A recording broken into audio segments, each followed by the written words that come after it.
Chapter 907. Avram wanted to say something more, but when he saw Brendel staring at him coldly, he quickly shrunk his neck and swallowed the rest of his words back into his flabby stomach. The convoy continued to move forward, passing by the Empire's soldiers and refugees. Everyone's gaze swept past the trembling men, women, and children, but most of them did not say a word. Enid and the Duke's daughter from Viro felt that the atmosphere in the convoy was a little strange. The little girl from the Grenoir's family held tightly onto her wet nurse's hand, looking a little timid. Eek, who was following closely behind Brendel, looked like he wanted to help the refugees. He kept looking at Brendel's direction, but did not get permission to do so. The sergeant from Yanalasu followed behind him, one hand on the hilt of the sword hanging at his waist. His eyes were fixed on the Imperial soldiers. Kiera, on the other hand, looked on coldly from the sidelines. This little girl with an extremely uncoordinated large scholar's hat stood beside Enid and watched all of this with a cold gaze that was far beyond her age. Occasionally, her expression would reveal a mocking expression towards Avram and the others. The Shire, Hipamra, and Medisha had their own thoughts, but they stood behind Brando waiting for orders. Yuta looked at the refugees and frowned slightly. She had seen too many of such scenes in this kingdom. Brando didn't even look at the refugees. His eyes didn't even linger on the Imperial soldiers. He pursed his lips and led the convoy through the chaos with a cold face. The Imperial knight who passed by him was ignored as if he didn't exist. Although the people in the diplomatic party had been together for almost 2 weeks, they still weren't familiar with the temperament of their commander. They only knew that he was a close vassal of Her Highness, and that he was as powerful as Duke Arek in the past. Whether it was Avram or Duke Viro's daughter, most of them were warned not to offend this count who was bound to be powerful in the future. Therefore, if Brando didn't say anything, they didn't dare to act on their own. The convoy remained silent as they approached the towering gate of Ebon Rampart step by step. The diplomatic party quickly passed by the caravans. The refugees who were detained had long been left behind. For a moment, only Eek was still looking at the back of the convoy reluctantly. He frowned and didn't try to hide the anxiety on his face, as if he didn't understand why the count, who he had always respected and was full of knight spirit, didn't let him do anything. However, Brando's image in his heart had already reached an unattainable height. Since Brando didn't say anything, although he was anxious, he could only stay in the convoy. He turned around and found that the little Loli from the Grenoir's family was also looking at him. She tilted her head and looked at him, her light brown eyes full of confusion. She didn't seem to understand why those people were arrested. She was only 7 or 8 years old. The world of nobles was still too far away from her. The scouts in front of the diplomatic party had already reported to the people of Cruz, so at this time, the people of Cruz also knew the origin of this noble convoy. The convoy slowly arrived at the Black Sword Fortress. Brando raised his hand to stop everyone. Not long after the convoy stopped, 3 knights of Cruz riding on land dragons came in front of them. The leading knight was wearing a silver-gray ceremonial breastplate full of shining metals. Brando saw the color of his ribbon and the long mane on his helmet and knew that this man was a knight captain. Behind him, the Grand Duke of Viro's daughter had a slight change of expression. According to the normal etiquette of the Holy Cathedral of Fire to communicate with the subordinate countries, the Empire should at least send the deputy of the highest official here to verify the identity of the official envoys and welcome them into the city. Now, Cruz sent a mere knight captain to replace them, which was blatant arrogance. This was not the first time such a thing happened. As early as 3 years ago, when Cruz's envoys went to the Empire to meet the Emperor to celebrate the New Year, they were treated like this. Perhaps even earlier than that. Long before the Year of Frost, the kingdom's envoys seemed to have been used to this kind of disrespect. But in the past, when the Grand Duke's daughter read about this from the history books, she only felt that Erewhon's national strength was weak, and that it was natural for a behemoth like the Empire to be superior in front of him. But now, when it was her turn to experience Cruz's disrespect, she could not help but feel a sense of resentment in her heart. But she was sensible enough not to say anything. The others in the convoy more or less felt that the atmosphere was a little strange, but except for Kiara and the Shire, the others had limited understanding of diplomatic procedures, so they could only wait silently for Brando to make a decision. Brando had already expected this. He gently patted the still ignorant Avram's shoulder and asked the meatball to submit the document. It was only then that the latter reacted. He quickly took out the document and the seal ring, and respectfully presented them to the Knight of Cruz with both hands. He was so humble that even the sergeant behind Eek could not stand it and showed a look of dissatisfaction. But the Knight of Cruz did not appreciate it. He impatiently took the document, glanced at it, and then threw it back to Avram. These few movements made even the most ignorant Avram realize that the document in his hand was Erwin's letter of credence. If the other party was a marquis of the empire's border, he would not dare to say a word even if the letter of credence was thrown back in his face. But the other party was just a small knight captain. Strictly speaking, he was not a real noble. He could not help but stare at the other party with his mouth agape. He did not understand where the other party's confidence came from. But the Knight of Cruz ignored him. He looked at the meatball with disgust and waved his hand. "Come with me." Avram stood there and did not dare to move. He subconsciously turned to look at Brando. This was no longer the etiquette that the Empire should use to welcome other countries under the rule of the Holy Cathedral of Fire. Or rather, there was no etiquette at all. No matter how stupid he was, he knew that if he acted on his own initiative, the crime of a diplomatic breach would fall on his head. But the meatball found that Brando did not seem to see him and stood there motionless. Helpless, he could only tremble with fear and said to the Knight of Cruz, "Sir Knight, this doesn't seem to be in accordance with the rules?" He hoped that it was a moment of carelessness on the part of the people of Cruz and forgot about diplomatic etiquette. But to his disappointment, the knight looked at him coldly. "It's a time of war now. We can't open the Knight's Gate to welcome you. If you are not satisfied with anything, you can choose to take a detour or go back the way you came."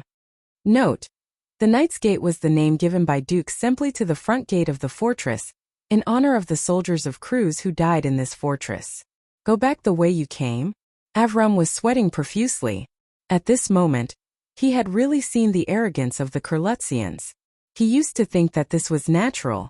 This world respected strength, and the Kurlutzians' fists were big and hard enough, so showing such an attitude was tolerable.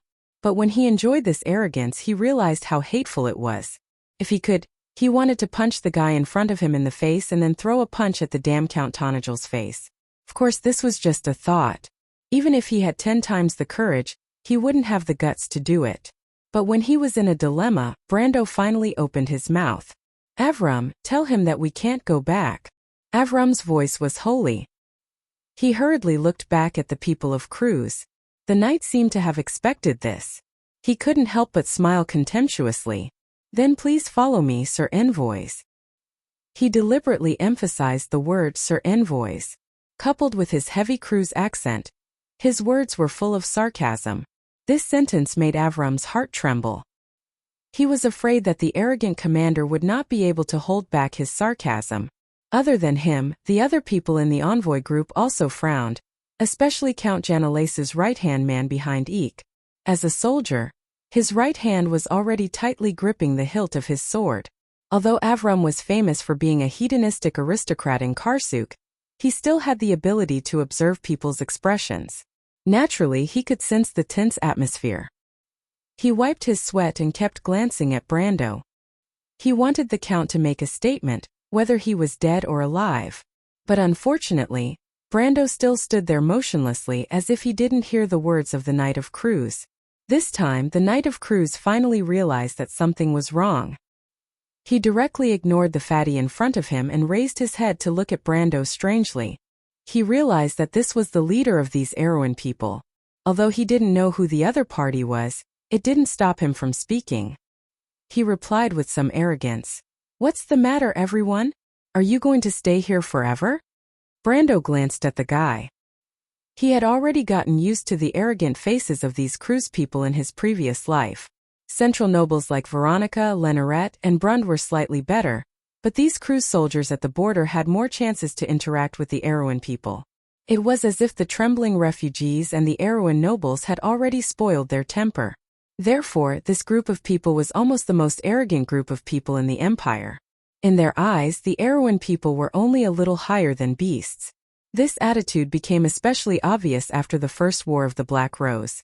Later, During the period of Erewhon's resurgence, it even affected the cruise players. Dealing with the cruise empire of that era was simply a matter of infuriating for the Erewhon players. Compared to the past, this attitude was still considered good. At least, he did not openly mock and ridicule Roland. But Brendel did not feel the slightest bit of gratitude just because of this better attitude, because he was here to look for trouble.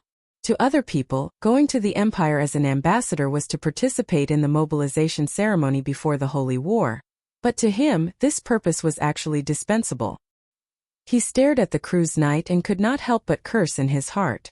However, he still suppressed his emotions and replied faintly, "We came here to go to the Empire, so naturally, we will not stay here. Nor will we go back the way we came. Mr. Knight, do you understand?" "Very well, then what do you mean?"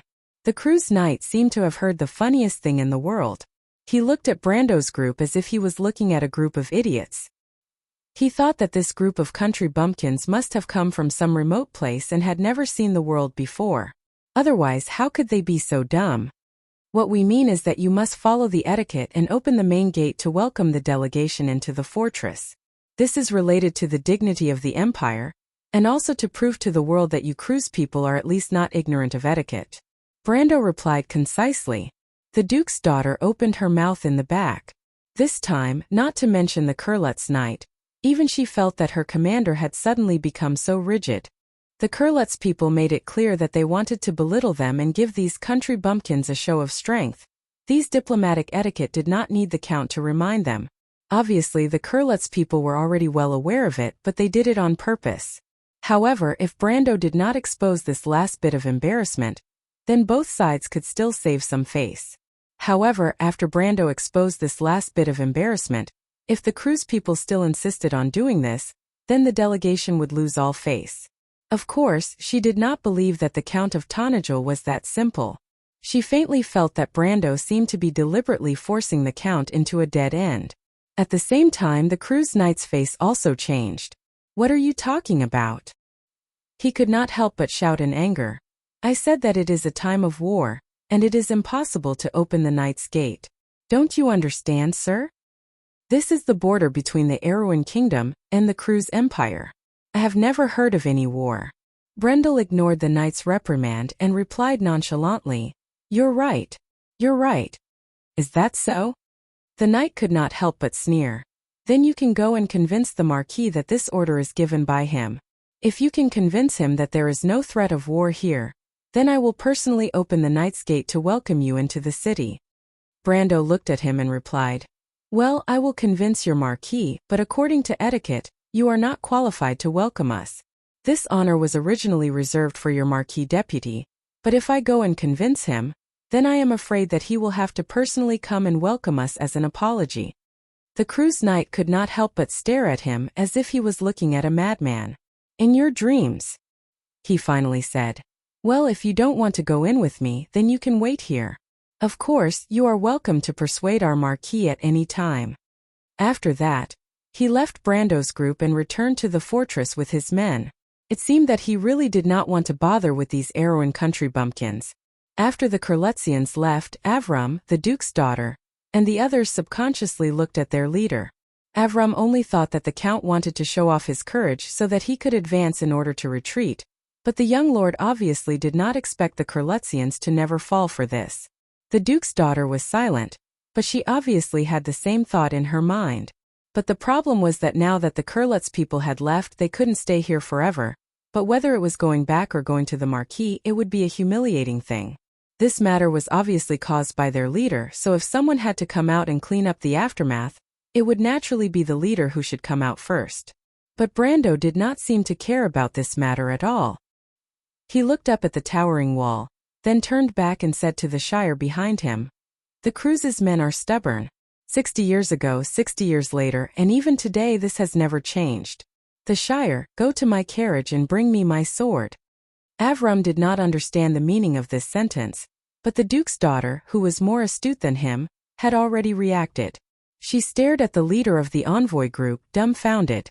She seemed to have just remembered that the leader of the envoy group was a sword saint. "No," she quickly objected. "Count, you can't be so impulsive." Brando looked at her and asked, How am I impulsive, Miss Eugenie? He actually asked me why I was impulsive. The Duke's daughter almost pulled her hair out. She originally thought that Brando was just a little young and impetuous, but now it seemed that he was completely crazy. She could not help but shout, "If you are going to threaten and kidnap the Marquis, it may cause a war." Brando could not help but be stunned. Who said that I am going to threaten and kidnap a real noble? Miss Eugenie, you can't wantonly slander my reputation. You don't plan to do that? The Duke's daughter was stunned. Of course. You swear. Miss Duchess, although it's not that I don't like to joke, this joke of yours is a little too much. Brando replied sternly. This time, the Duke's daughter was a little suspicious. She could not help but stare at Brando suspiciously. But Brando really did not plan to kidnap that bullshit Marquis. First of all, he did not know where the Marquis was. He could not go in and out of this fortress 7 times. But at this time, the Shire had already brought his sword. This sword was not the black Halrangaya that he was used to using, but a crystal-like sword that seemed to be carved out of ice. Brando took the sword and weighed it in his hand, then raised his head and stared at the fortress that had a history of nearly 400 years. You have to understand one thing, Miss Eugenie, Brando replied. I never do such troublesome things. After saying this, he raised the sword and waved it at the gate of the fortress. A bright silver line seemed to rise from the ground, and in an instant, it slanted and pierced through the clouds. Chapter 908. It was hard to describe with words, but at that moment the members of the Erewhon envoys under the fortress saw it for themselves. Brando's casual swinging of the sword seemed to be subdivided into several parts, and each of them could be used as a textbook example of swordsmanship. At that moment, swordsmanship was no longer just a skill to kill, but an art that was pleasing to the eyes. Swordsmanship and the law seemed to be the line of truth that came from the Flame King and the Dragon Clan's ancient swordsmanship. The skills of the Flame King and the mysterious power of the ancient holy sword merged into one at that moment. The dazzling light of the sword rose from the ground, and behind that dazzling brilliance, there was an earth-shattering sound. The huge iron gate was split into 4, and the impact caused the whole gate to sink inwards. Then it fell apart and flew towards the barbican behind it. The aftermath of the sword aura blended into the walls on both sides, and a smooth cut grew on the black rock at a speed visible to the naked eye. Then the whole section of the wall began to collapse downwards. As the bricks and debris fell like rain, the law that maintained the strength of the wall also appeared one by one in the air. These silver lines that represented the power of magic also melted as the sword aura advanced, as if they could not resist it at all. In short, the Knight's Gate of the Black Sword Fortress became history after this sword aura. The refugees were tied to the wooden stakes on both sides of the road in the valley by the Imperial soldiers, but suddenly everyone's eyes were attracted to that direction. They saw the bright light of the sword rising from the valley, saw the dazzling light of the sword slashing diagonally into the towering Knight's Gate, and saw 1/5 of the fortress wall turned into ashes under the sword aura. They saw a man and a sword standing in front of the Empire, as if he did not need anyone's orders. All the Imperial soldiers who witnessed this scene dropped what they were doing. Those refugees who were supposed to be tied to the wooden stakes were also thrown aside. No one had the time to care about them, but these people did not seem to want to take the opportunity to escape. The Ash Sword Saint? The first thing the Kurletzians thought of was a famous name. The Sword Saint Darius? Erewhon's people were the first to recall their widespread legends. Everyone was stunned. Even the well-armored knights on horseback were at a loss. It seemed like the fortress was under attack, but it was beyond their imagination. It was not their fault. The last time the stronghold was attacked was recorded in historical documents. It was so long ago that it was like a fairy tale. Some people would have thought that this legendary event would happen again in their lifetime. The small group of Imperial soldiers outside the fortress froze in place as if they had been bewitched. But the nobles around Brando weren't any better. Duke Viro's daughter, Miss Eugenie, had turned into a puppet. All her movements were frozen at the moment before Brando drew his sword. Even her eyeballs seemed to have lost their ability to move. She just stared at Brando, but it was hard to tell whether she was looking at a madman or an idiot. Avram was scared out of his wits. The ball-shaped creature's mouth was wide open. Judging from the look of shock on his face, even if someone threw a pigeon egg into his mouth, he wouldn't notice. BB count. Miss Enid seemed to be so scared that even her voice was trembling.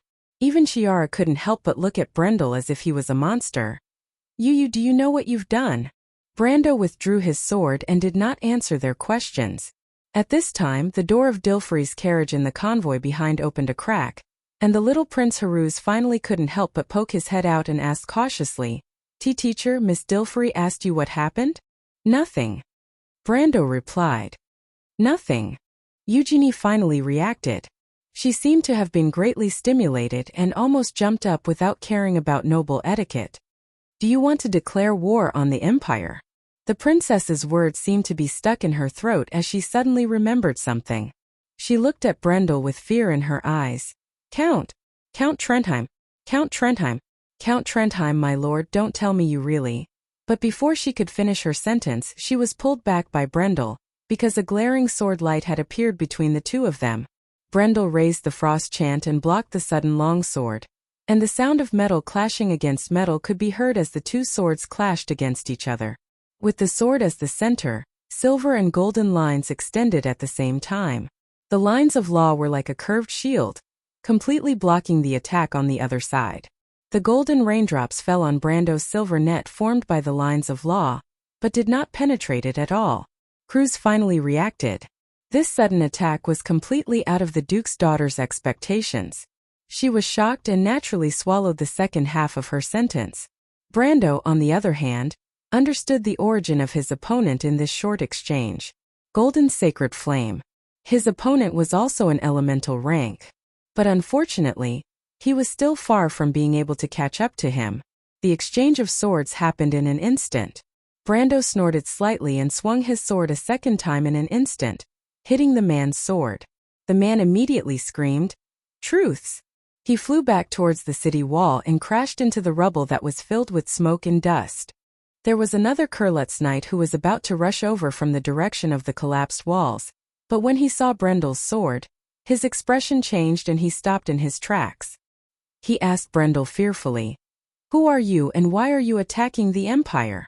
Brendel sheathed his sword and silently returned the frost chant to its slender scabbard. This crystal scabbard was specially made by the wizards of Buga. Originally, Brando did not need it, but these craftsmen were all perfectionists.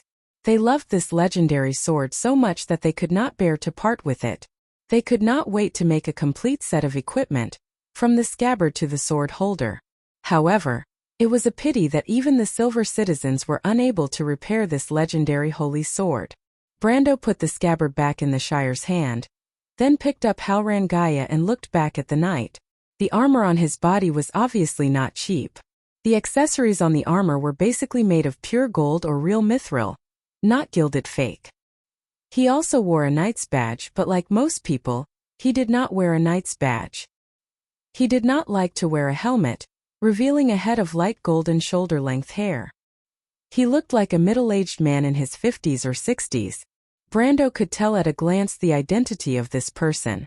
The Frontier Legion stationed at the Black Sword Fortress in this era should be the noble army from Rogeria. The commander of this army was Marquis Sova Bridgewell, and the Legion had 3 elemental rank masters, Fire Wolf Ivan, Imperial Sword Rovak and White Shadow Fana. The person in front of him was Imperial Sword Rovak. Although Brando had not dealt with this person in his previous life, he knew that his elemental element was the rarer water element in Cruz. He was also good at Cruz's knight and noble swordsmanship. He also mastered this Rogeria's secret swordsmanship, which was also an intermediate-level swordsmanship. This person was good at swordsmanship, but he was very cautious and meticulous in his actions. In fact, although there were many elemental awakeners in the Empire, they were not cabbages after all. Among them, most of the players in Cruz and the countries under the Holy Cathedral of Fire were still familiar with their names. After Brando recognized this person, he could not help but look at him curiously. In his previous life, this person was a legendary figure among the Erewhon players. Of course, this legend was not about how strong he was later, but because he was one of the 6 elemental awakeners stationed at the Erewhon border of the Empire. It should be known that in this era of history, the entire Erewhon Kingdom's elemental awakeners were only a few people. There were no more than 10 people in the north and south. And these people, in the eyes of the Year of the Sword, who was just a newbie at that time, were all existences that he had to look up to. But today, one of these legendary existences was casually sent flying by him. If he guessed correctly, the guy who controlled the golden sacred flame element should be the Firewolf AI fan. Then, the Imperial Sword Rovak was also frightened by the power of his sword, and did not dare to make a move. Brando looked at Rovak, who had a serious expression, and for a moment, he could not help but have such a strange thought in his mind. After sighing, he shook his head and replied seriously, "Mr. Rovak, you should know who I am. As for why I am doing this, Mr. Rovak, you should understand. But then again, now that things have developed to this point, if I want you to persuade your Lord Marquis, let him bring people to welcome the Kurlet's envoys into the fortress. Do you think you can still do it?" In contrast to Brando's understanding, Rovak was extraordinarily serious. His strength was on par with the Firewolf AI fan. Just now, when Brando counterattacked and sent AI fan flying with his sword, it revealed a certain meaning that made the alarm bells in his heart go off. That seemingly indestructible power of the law was obviously on another level. That was the level of the truth, the side of the truth. Rovak did not know that Brando actually borrowed a part of the power of the Frost Chant Sinna, and that his true strength was actually quite far away from the elemental truth. However, in this Imperial Knight's heart, he had already regarded Brando as his #1 enemy. He was stationed at the border between the Empire and Erewhon, so he was not as well informed about this ancient kingdom as the nobles of the Empire. Therefore, he did not know where the young man in front of him came from. He was inexplicably surprised.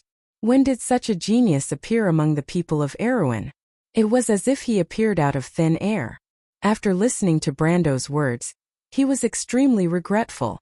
Today, he and AI fan were on duty on the city wall, so naturally he was aware of what happened below. However, he did not think that the people of Erewhon's disrespect was a big deal. Before this, no one had raised any objections about it, whether it was the people of Cruz or the people of Erewhon. Everything was taken for granted. However, he never dreamed that things would develop to this point. This guy actually split the Knight's Gate in half with his sword. Rovak somewhat understood Brando's thoughts. If he was a sacred swordsman of the elemental truth level, he would also be furious when a mere knight captain made things difficult for him. However, he could not help but feel like crying. Who would have thought that a sacred swordsman would suddenly appear among the people of Erewhon? Furthermore, there was not even the slightest bit of news about this in the past few years. It was as if a freak had suddenly appeared in this year. Of course, Rovak did not expect that his thoughts were almost the truth. This world was just so crazy.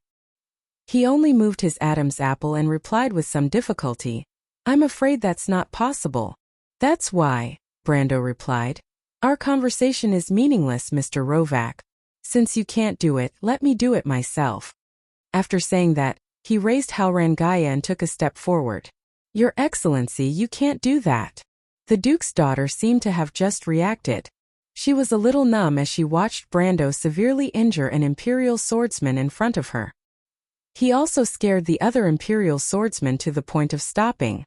Of course, she knew these two people, but she was more willing to admit her mistake because everything in front of her was just too crazy.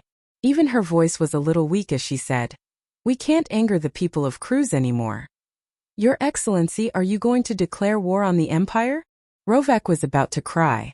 He could not help but wonder if this person in front of him was a lunatic. Even if he was a sacred swordsman, how could he do such a crazy thing? For a moment, he vaguely felt that he saw the shadow of another person in Brando. In the hearts of the people of Cruz, that person was also a complete madman.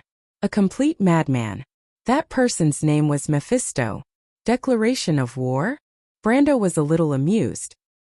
He glanced at Rovak, then at Eugenie and replied, "Miss Eugenie, we are also believers of the Holy Cathedral of Fire.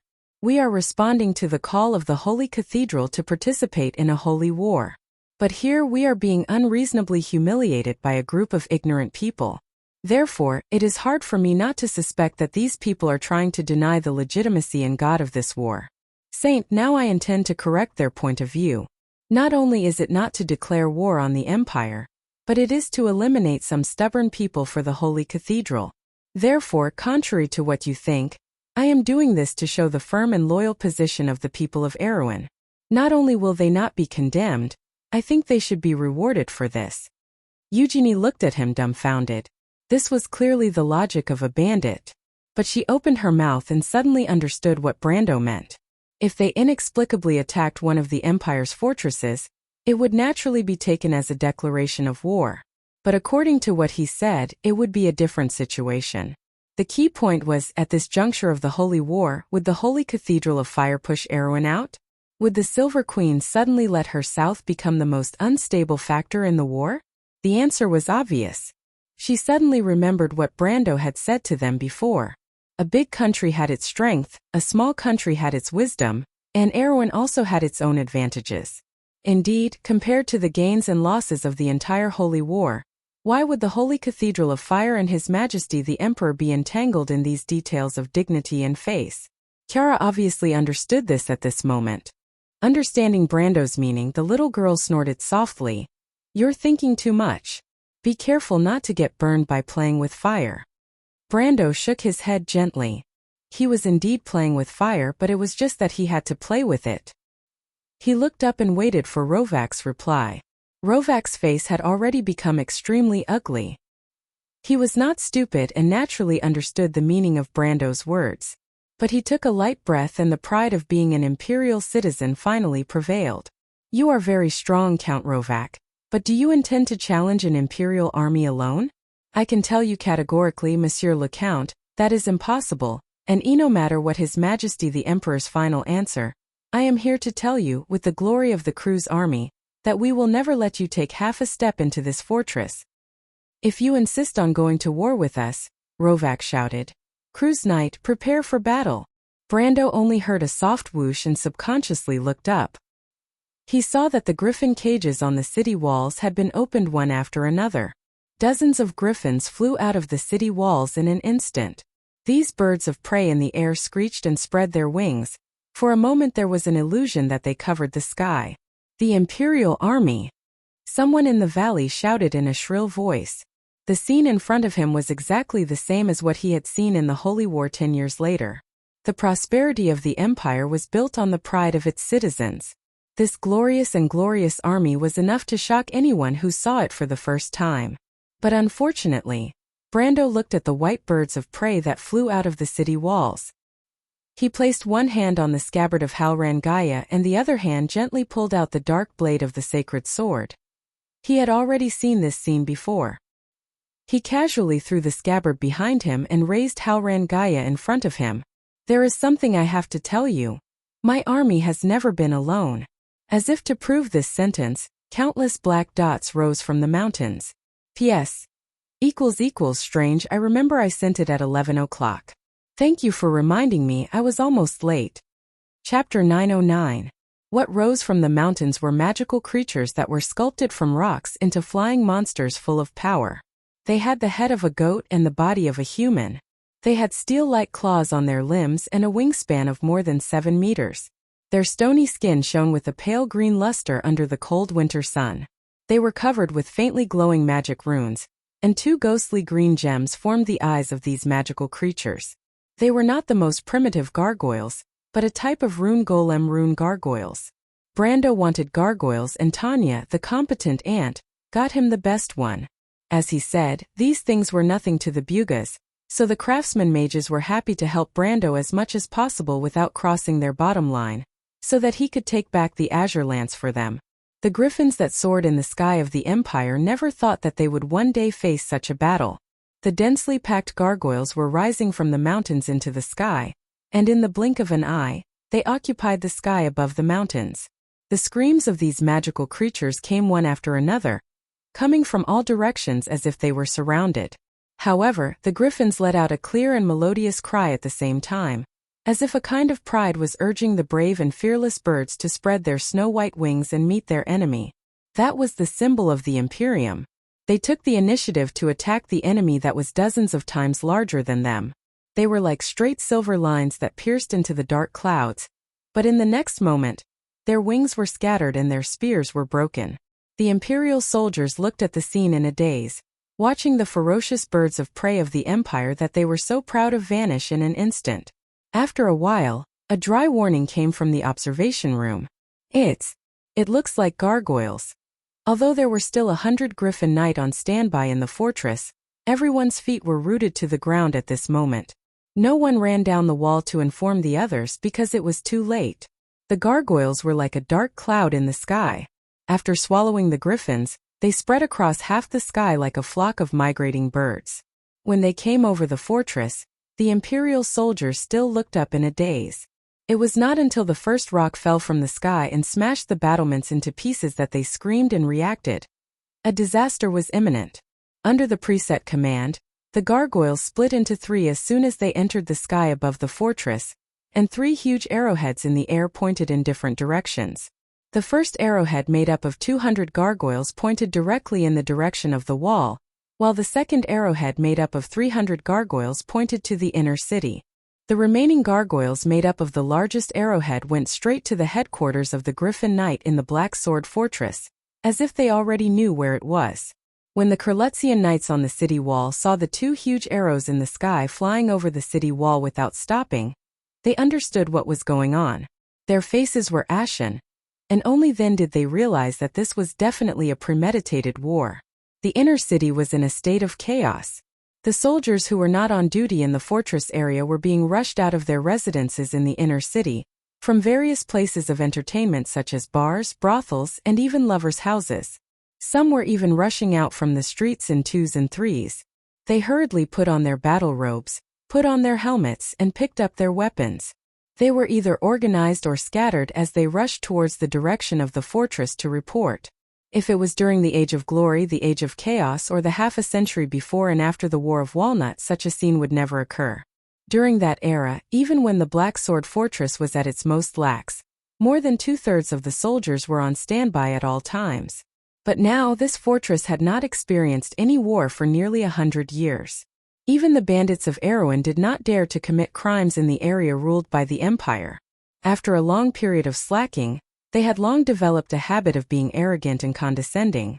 The Empire soldiers were gathering from all directions. Although they were not worth mentioning compared to their predecessors, the last trace of honor and discipline of the Empire soldiers prevented them from completely messing up. Overall, their reaction was much better than the noble soldiers of the south of Erewhon. They were even not inferior to the Black Blade Squad and the Coast Guards that Brando had seen in Ampere Seal. These Rogelia soldiers wearing red and white battle robes gathered under the urging of the bugle, and were about to enter the fortress area. It was at this time that they collided head-on with the gargoyles that were rushing from the sky. "Look at the sky!" someone shouted first, and then the bustling red and white crowd on the street slowly stopped and looked up at the sky. The dense black dots that formed a huge arrowhead were dispersing and then swooping down. In an instant, hundreds of gargoyles swooped down. Gargoyles! Martha above, the Bugas have launched a sneak attack on us. The crowd was surprised and stunned at first, then it turned into a commotion and uneasiness. They began to retreat, and finally, under such a shrill scream, it turned into a mad dash. "Look for cover! These damned, cunning adepts!" The people of Cruz screamed in panic as they tried to find a place to provide shelter. At this moment, the quality of the Empire soldiers was fully displayed. They did not panic like headless flies, nor did they flee in panic like the noble soldiers of the south of Erewhon. Once the Cruz Knights found eaves, low walls, stacked boxes, or other temporary shelter along the street that could provide shelter, they immediately pulled out their weapons and waited for the first wave of attack from the unknown Air Force before launching a counterattack. The Empire had a military tradition of more than 10 centuries. Their enemies came from all over the world, whether it was the Air Force, the Navy, the monsters, the living, or the returnees. For this army that had been through hundreds of battles and had a profound tradition, it was no surprise. Therefore, after a brief commotion, they immediately calmed down and entered a state of readiness under the command of the nearby knight captain. At this moment, if Brando were to see this scene in person, he would be amazed. He would be amazed at the strength of the people of Cruz, and also because this was the same as the Empire's army that he had seen before. After all, the Empire was the Empire. The eagles of Cruz did not just soar in the sky with pride and arrogance. However, the tragedy of the Rogelia soldiers came from the same reason. Brando had seen them before, in another era. Therefore, these soldiers soon saw that the gargoyles' dive was just an illusion. They immediately began to slow down when they approached the sky above the inner city, and then they landed on the rows of roofs throughout the inner city. What are they doing? The Knight of Crews looked at this scene with inexplicable amazement. The Air Force, as the name implied, was their domain in the sky. If these gargoyles wanted to fight them on the ground, it was obviously impossible. Their doubts were finally answered when they saw the first wizard in a robe and holding a staff jump down from the back of a gargoyle. Wizard! In the nearby streets, every knight sergeant with command felt a little sour in his teeth when he saw this scene. He immediately understood what the other party wanted to do. When Mordenkainen jumped down from the back of his gargoyle with his duck familiar in his arms, he was full of pride when he saw the stunned Crew's knight. He looked back and saw that almost every roof on the left had 3 to 4 wizards ready. It was as if an army of wizards had arrived in the inner city of the Black Sword Fortress in an instant. He looked back again, and at this time, the people of Crews below seemed to have just recovered from their state of shock. The knight immediately commanded the soldiers around him to attack the roofs. Although he knew that the other party could not pose any threat to him, he could not help but feel a little nervous. What a bold idea it was to let wizards come to the front line and fight the enemy soldiers face to face. Not to mention that he had never heard of such a battle before. He had never even thought about it. The so-called wizards naturally wanted to stay as far away from danger as possible. But although he was nervous and his palms were sweaty, he still raised his staff and began to chant spells at the army of Crews below. The average strength of the soldiers of the Imperial Frontier Legion was at least above the middle level of black iron.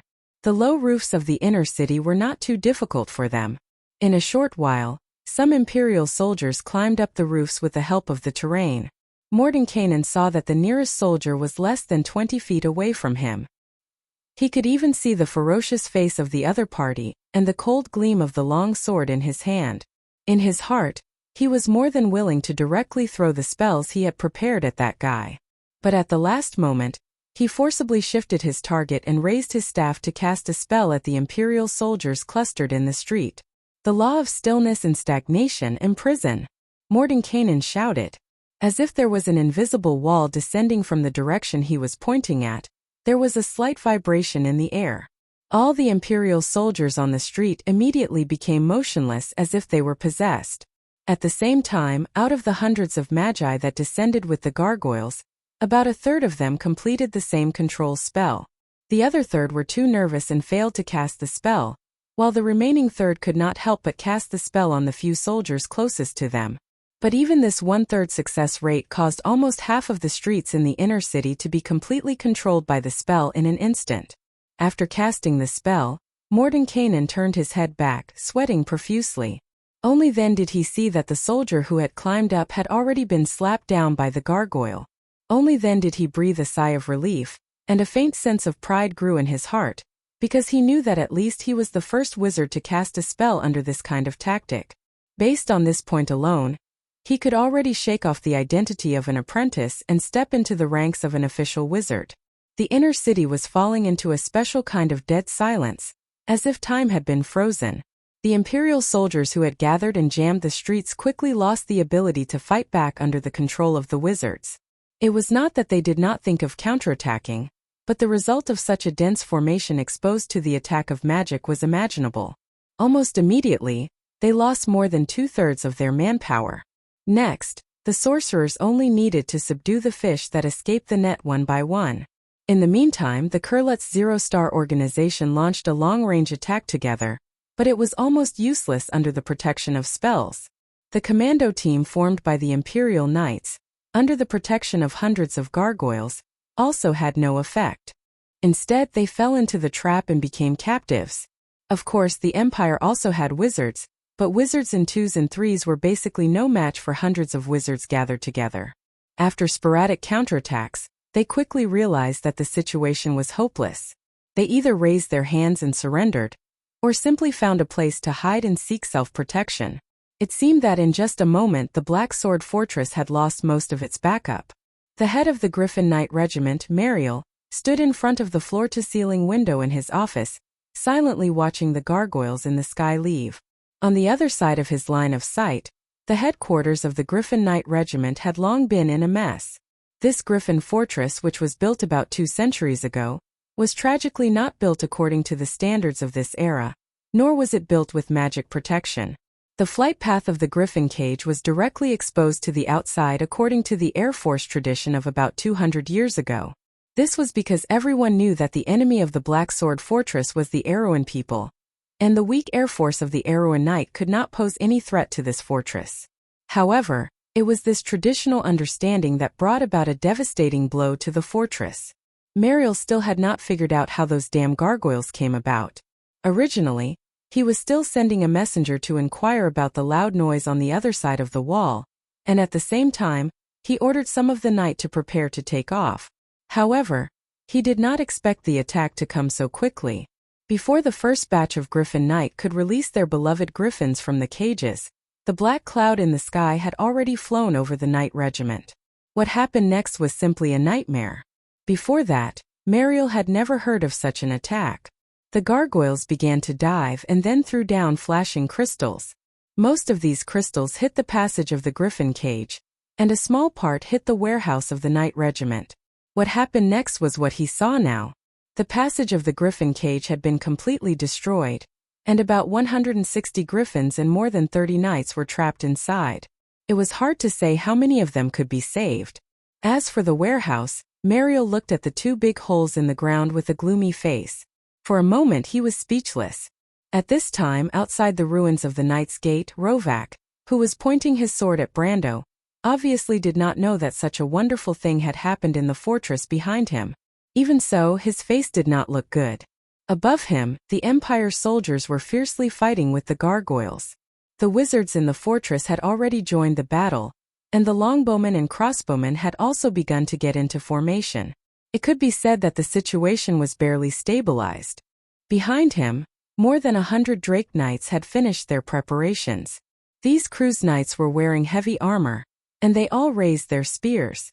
The triangular flags on the spears fluttered in the wind, like a fiery red ocean. The Drake Knights were restlessly adjusting their footsteps, facing the uninvited guests outside the gate.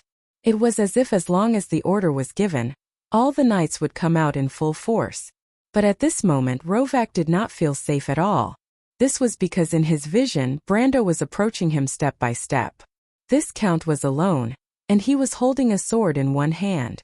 However, he did not seem to be at a disadvantage at all. He was only one person, and he was facing the cruise knights with a calm face. It was as if these glorious knights in history did not exist in his eyes. Rovak had seen such a calm look before. When the bear warriors from the Black Crow Principality charged at that man stood proudly on the battlefield with a sword in his hand. Rovak could still see that man standing proudly on the battlefield. Could it be that in less than 60 years Erwin had another sword saint like that? Rovak's forehead was covered in cold sweat, and he suddenly thought of another possibility. Behind Brando, Medisha was looking at her lord's back. She silently summoned her unicorn and mounted it. The White City Vanguard, the Nightsong Tiger, Falerne, and the others were behind her in a charging formation, ready to attack. But at this moment Brando turned around and said, "Medisha, go and subdue the Empire squad and save the refugees." "My lord." Brando did not answer her. Instead, he turned to the Shire and said, "The Shire, I'll leave the wall to you." "No problem." Brando then turned around and saw Rovak charging at him. "Dragon Knights, follow me," Rovak shouted. But in the next moment, he could no longer make such a bold sound because he saw Brando split into two in front of him. He was dumbfounded as he watched the two Brandos casually walk past him. The two Brandos raised their swords at the same time. There were no fancy moves. They just raised their swords and walked forward slowly. Even a beginner swordsman would be able to dodge it easily. Rovak also lowered his head to avoid the attack, and at the same time tried to distinguish the real Brendel from the two of them. But just as he lowered his head, a scene that made his soul fly out of his body happened. He clearly saw that he had dodged the opponent's sword, but when he lowered his head, he saw that the shining blade was still in front of his chest. This is impossible. Just as this thought appeared in Rovak's mind, he felt a slight pain in his chest. There was a long gash in his armor, and he felt his vision go dark. His knees went soft and he knelt on the ground. Oh! Chapter 9-10. Brando slowly sheathed his sword. It didn't feel like he was fighting on the battlefield, but more like a swordsman who had returned home and carefully sealed his beloved sword. He walked past Rovak slowly, and with every step he took, there was a shadow overlapping with him. Every shadow seemed to be using a different sword technique. Erwin's military sword technique had the cruelty and ruthlessness of Madara's sword technique. Sometimes it was like Fanzin's sword technique, the sword of the White Knight of Grecius's knight, and sometimes it was the sword technique of the Cruz's people, the simple and pure sword technique of the knight. But Rovak couldn't see any of them clearly. What hit him was the simplest sword strike, the one that he thought he had dodged. However, the sword landed heavily on his breastplate, causing blood to gush out. His water element did not even have the time to play any role before it was shattered. At the last moment, he saw countless silver lines of the law of nature as his opponent slowly retracted his sword, bringing along countless fragments of his armor. Like countless sparkling spots of light, they returned to dust bit by bit. Rovak opened his mouth, as if he wanted to shout this sentence from his chest. The highest level of element, the sword of space. But in the end he didn't make any sound. He knelt on the ground and then fell heavily. Brando gently wiped the blood on his sword, and it turned into countless rose-red beads that flew into the air like a crescent moon. The dust above the rubble was dissipating. He seemed to be walking on clouds, and the hem of his count's coat fluttered in the cold wind between the mountains. He looked up, and the distance between him and the Imperial Drake Knight Regiment was just the distance of the city gate. The Imperial Knights were regrouping, and the horn was blown. They seemed to be shouting a strange command. The Drake Knight in the front row began to move forward slowly. The ground trembled slightly, and their spears were like trees in a forest. The flags floated like the fiery Red Sea, and their shining silver armor moved up and down. Brando heard their command, and then the spears were lined up in rows, forming a bunch of intersecting lines that pointed at him. The knights began to gallop. The undulating spears were like a black wave. But at that moment Brando thought of Scarlet. He silently looked at the knight, and a voice in his heart answered, "Did you hear that, Scarlet? No matter what Her Majesty told you, this will be the answer of the Lord of Abes." Brendel gradually quickened his pace, and the knights also began to charge forward. Both sides crossed each other in an instant, but it was as if there was an invisible force that automatically separated the Imperial Knights. Brendel passed through them, and with every step he took, he left behind an afterimage. Each afterimage raised a sword to block a knight's spear, and then threw the knight and the earth dragon into the air. He took 10 steps forward and the knight's attack. The knight fell to the ground and it was a mess. So this is the sword saint. The Duke's daughter looked at all of this with her mouth agape. She only felt that the usual worldview in her mind had been completely overturned at this moment. Her mind was full of chatter and buzzing, but she could not say a word when it reached her mouth. The development of the situation seemed to be completely out of her expectations from the beginning. She did not know what Brando wanted to do. It did not seem like he was just acting out of anger, or that he was young and impetuous. Everything he did was obviously premeditated, but she could not guess why he did it. Was it because of a subordinate who was kidnapped by the Empire? No, she did not consider this possibility at all unless he was really crazy. But unfortunately, she thought that the most inconceivable idea might be the closest to the truth. Beside him, the ball-shaped man was already scared out of his wits, and he directly collapsed to the ground. The little princess of the Grand Duke of Grimoires held her wet nurse's hand tightly, and asked in fear, "Mother Elsa, is the Count starting a war?" The young wet nurse's face was pale, and she trembled, unable to say a word. In her opinion, this was clearly a war. Grey Sword Saint Mephistopheles once fought against 1,000 people in Oler, and with his sword, he made the Empire's people completely terrified. Even His Majesty the Emperor had to send out 2 knight regiments and 3 sword saints to encircle and annihilate him, but even so, he still left safely. But now what Brando was doing was the same thing. The attack power of an elemental activation powerhouse on the battlefield was unparalleled. Although he still could not fight against a real army by himself, a mere 100 Earth Dragon Knights were not too big of a problem for him. After the first wave of attack was thwarted, the Imperial Knights immediately began to adjust their tactics, trying to surround him and suppress him as much as possible with the advantage of numbers. Generally speaking, this was the most effective way to fight against an elemental-level powerhouse. But that was only generally speaking. Brando took the last step forward. This step seemed to have crossed a distance of 100 meters in the ordinary sense. It was as if his back foot had just left the ground, and his front foot had already reached the farthest corner of the Knight Regiment's encirclement. The Earth Dragon Knight did not even have time to react. He saw the space in front of him flash slightly, and a dazzling silver splendor had spilled out from it. Then, he flew out from the Earth Dragon's back together with his saddle. Brando's sword struck out, and before the afterimage disappeared, he had already appeared in another direction. Then there was another silver splendor, and a knight flew out diagonally. It seemed that in an instant, a dozen Brandos appeared in the gradually shrinking encirclement of the knight. The afterimages appeared one after another, and then disappeared one after another. In the end there was only one left. Brando stood alone in the middle of the encirclement of the Imperial Knights. With him as the center, there was not a single knight on any of the Earth Dragons. Further away, the Imperial Knights on the periphery were already stunned. It was not that they had never seen a sword saint before. There were many sword saints in the Empire. There were 2 sword saints in the 4 legions, and 7 in the Holy Cathedral. This did not include the sword saints who were scattered in rumors. A century ago, the Empire had 2 sword saints who had now become legends. However, among the sword saints they knew, none of them had such strange swordsmanship. Brando flicked the dust on his black woolen sleeves, and looked up at the knight who surrounded him. He thought that his performance was not bad, but it was far from enough. He had to become famous in one battle, so that no one would dare to ignore his existence. He had to let the people of Cruz understand that he was the grandson of Darius, the successor of the Marshal of the Allied forces, and Erwin's people were indispensable forces in the Holy War. He believed that the Silver Queen would take this into consideration.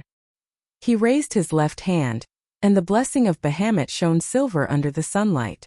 However, countless silver threads of the law had already risen from Brando's side. They intertwined like a silver net, and instantly spread across the entire barbican. Wherever it passed, it was as if an invisible shockwave swept across the entire Knight Regiment. Brando gently clenched his hand, and the entire regiment of Ground Dragon Knights, including hundreds of Silver Knights, immediately rose from the ground. As if they were affected by an anti-gravity spell, they screamed in horror and struggled, but it was useless.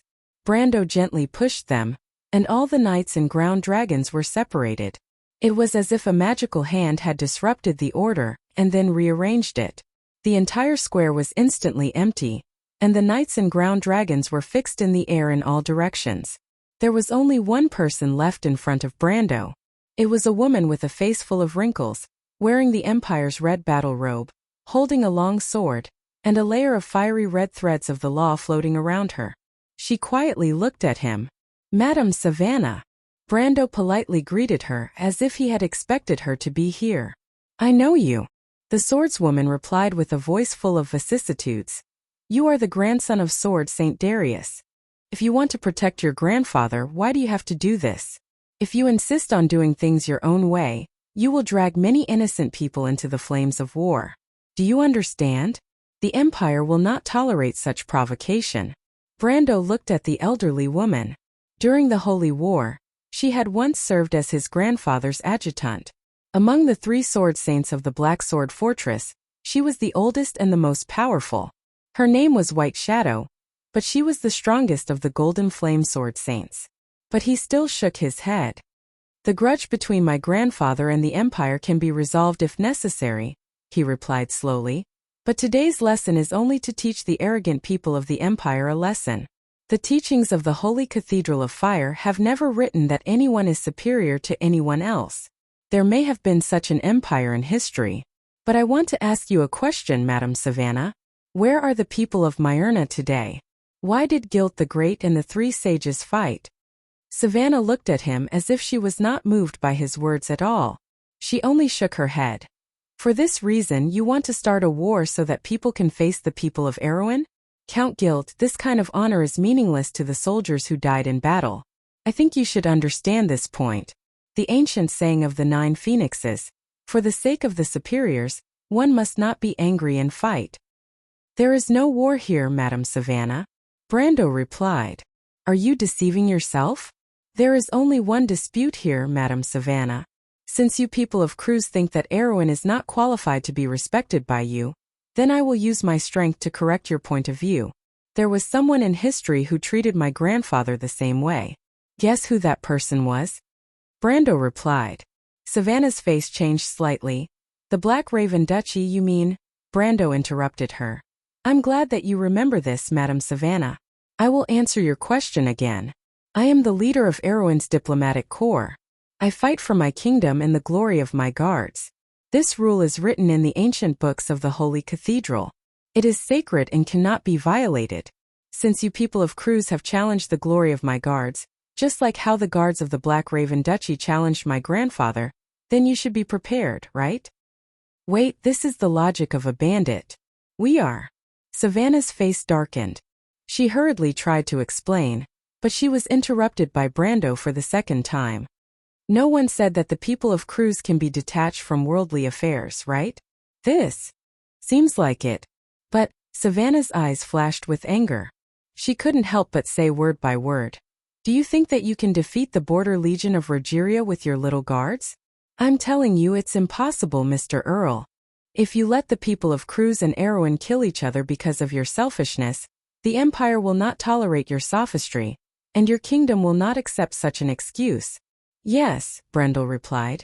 At least compared to what you did in the Alcash Mountains, I'm not so cold-blooded that I can look at life and death. That's why I only want some people to lower their heads and not take their lives. Naive wishful thinking. Savannah raised her sword and said, the people of the Empire would rather die than lower their heads. Raise your head and look at the sky, Count. Your ability is not so great that you can force us to submit. Have you seen the scene of two ferocious beasts of equal strength fighting each other? Grandson of Darius, if I were you, I would order your men to stop attacking immediately before the consequences are out of control. Brando shook his head and said, That's exactly what I wanted to say to you. Throw down your sword and surrender, Miss Savannah. You are not a prisoner of the enemy. You are just apologizing to your allies. Besides, your resistance is meaningless. If I were you, I would look up and see what is happening in the sky. Savannah was slightly startled. She raised her head in confusion. But not far from her, Avram and the Duke's daughter were already looking at the sky.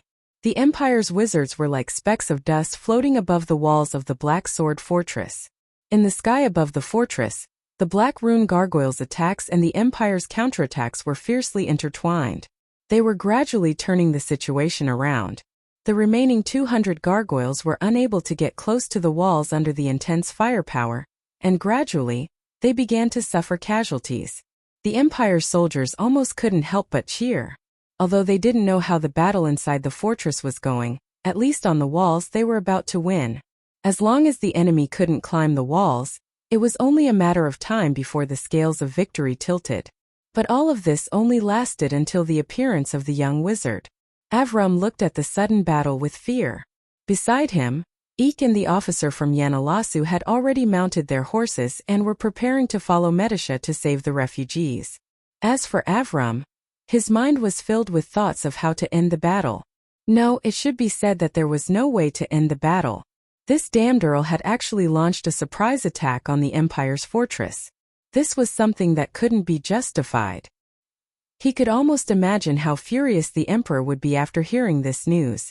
What's more, he subconsciously thought that this sneak attack was most likely going to be a loss. He saw that with the help of the Empire's wizards, the Empire's guards were gaining the upper hand, while the Earl was still fighting with the Earth Dragon Knight. He actually sent a young wizard to deal with the battle on the walls. But what could a young wizard do? The knowledge and wisdom of a wizard were accumulated over the course of time. In Avram's imagination, those real wizards should be like those old pedants he saw in Karsuk. However, the name Charles did sound a little familiar. He couldn't help but glance at that person from the corner of his eyes. But after that glance, he couldn't look away anymore. The Shire slowly rose into the sky, his wizard robe fluttering in the cold wind. With his arrival, all the wizards on the battlefield subconsciously felt a sense of fear rising from the bottom of their hearts. An era ago, the flame of magic was ignited for the first time. A wise being taught this law that had never existed before to all the people of Silver and Black Iron. It was as if before that, no one understood the origin of law magic and elemental magic. It was different from divine spells and runic spells of the witches. But from that moment on, it was born in this world and shaped a great civilization. Where did magic come from? Perhaps only one person could answer this question. That person was Tumen. However, at this moment all of the sorcerers felt a power that came from the same source. It was as if an ancient voice was calling out to its people, and the trembling that came from the depths of their souls was enough to shock everyone. The Shire was responding to the unknown being. Silver Staff Wizard, requesting permission as a planeswalker. Permission granted. The young wizard gently flicked his robe, his eyes flashing with silver flames. His gaze swept across the battlefield, and he couldn't help but reply with a strange tone. So this is the power of a planeswalker. So this is the source of the law. He raised a finger. In the name of the Scroll of Wisdom, the law, the flowing wind, and the shallow sea, I present the third law, the Dragon of Ether. At every moment, the energy is always changing forms. It sweeps and rushes, flowing endlessly. Thousands of years ago, the people of Fanner who worshipped the sun in the south of the Minor Plains had seen the miraculous scene of dragons migrating. They were as blue as the sea, sweeping across the sky. Thousands of years later, the people of Cruz witnessed this magnificent scene once again. P.S. You guys were complaining that my writing was all kinds of weak and not impressive. Now it's time to put in some effort. Alright, at the end of this chapter I'm asking for more votes next month. Do you want to read more? There's more. Also ignorance. Don't think of waiting for my forces. I'm not that good at PvP. This reminder is for your own good, got it? Chapter 9:11. A dreamy blue color filled the sky. Behind Charles, flashing summoning circles were emerging one after another. What swam out of them were dreamlike creatures that should only exist in legends. It was a life made up of pure energy. It was between substance and non-substance. It existed in the physical world, yet it did not exist in the physical world. Every moment, every minute, every second they were constantly changing their attributes and forms. They were visitors from beyond their borders, the ether dragons. They had the shape of a dragon, but they also had a pair of wings like a manta ray. They were transparent, like soft glass or jellyfish that floated in the air. However, their form was not stable. They were constantly changing, like a rainbow with a blue background. One by one, the Cruz wizards stopped their spells. They realized that their spells had no effect on these strange creatures. These creatures themselves were a part of energy. They did not seem to exist in the physical world. Sharp lines of law and violent elemental magic tore through these dreamlike creatures, but they could not hurt them at all. It was as if they had hit an illusion, passing through their transparent bodies. Everyone realized this fact one by one. Their attacks were unable to harm these dragons at all. The entire battlefield gradually fell into a strange state of silence. The wizards and the soldiers of the Empire all stopped their attacks in bewilderment. Some of them looked at all this in silence, admiring the magnificent scenery. But finally someone realized what this was. These are ether dragons. I didn't expect them to exist. The records of the Fanner people were not absurd legends. The wizards whispered to each other, passing on the secret knowledge that only they knew. On the other hand, the Imperial commander on the Black Sword Fortress was infuriated. He had no interest in the so-called knowledge and legends, but the wizards had left their posts without permission, which greatly reduced the intensity of the firepower on the battlefield. It was not easy to gain the upper hand, but now the gargoyles had taken it back. He went to the leader of the wizards and pointed at the strange creatures. I don't care what they are, but your mission now is to chase them all out. I don't want to see any of these messy things on my wall. He shouted. He threw a tantrum, but found that the wizards were looking at him strangely. What? Did I say something wrong? Those are spirits from the ether, Sir Commander. They are the symbol of pure energy. Our spells can't hurt them at all. Have you ever seen a drop of water drowning in the ocean? Besides, to us they are the real ocean. The wizard leader replied politely. The Knight Commander scratched his head. I don't care who is the water droplet and who is the ocean. But you have to tell me how to deal with these things, right? I don't want my soldiers to die without knowing why. Commander, you don't have to worry at all. If the Fanner people are not lying, the Ether Dragon's biggest characteristic is that they exist in two worlds at the same time. Their constantly changing energy forms maintain the connection between the ether and the physical world. If you can't fight them in two worlds at the same time, then your attacks won't hurt them at all. The wizard leader looked at the beautiful creatures outside the city wall with a look of admiration, but the knight commander was obviously dissatisfied with the way he looked at them. At least he didn't think that it was the look of an enemy.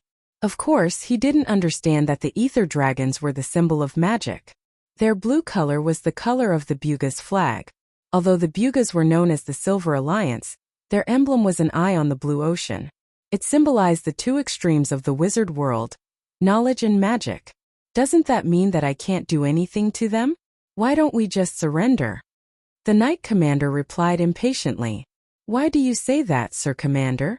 The wizard leader pretended to be surprised and looked at the knight commander, but in his heart, he was full of contempt for this poor man who knew nothing about the nature of the world. They can attack me, but we can't attack them. Can we still fight this war? Sir Commander, I don't think you need to worry about this at all. The wizard leader smiled. The ether dragon is a fragile and beautiful creature. It's not as powerful as you think. Although they look huge, it's only because their energy will naturally disperse in our world. And these creatures are actually very weak. Although they represent energy itself, they can't master the laws. It's like saying that humans represent a kind of life, but they can't control the laws of life. You and your soldiers can't attack them because they can't attack you. The commander didn't understand at all, but at least he understood the last sentence. He couldn't help but frown and ask, "You're saying that these things have no attacking ability at all. Then why did our opponents summon them? Are they trying to trick us?" I'm afraid that's not the case. What I mean is, it's not that they can't attack you, but the realm of ether and the physical world are parallel worlds. The two worlds don't affect each other. If they want to affect our world, they have to switch to our world. Wait, I get it. The commander interrupted this self-righteous guy and said loudly, "You mean when they switch to our world, I can attack them, right?" The wizard leader looked at this guy with some surprise. The knight commander couldn't help but snort coldly in his heart. He thought to himself, these self-righteous guys. If he could, he wouldn't bother to deal with these weird guys. But he still had one last question. Before he left, he asked, "Sir Wizard, since these things are so fragile, then the person who summoned them can't be that powerful. I think you should be able to deal with him. Don't let him do anything else." But this time he didn't get the answer he wanted. All the magi present looked at Charles in the sky with fear lingering in their hearts. "Sir Commander, you're wrong. The ether dragon itself represents something beyond your imagination. The ether dragon can't master the laws, but he can.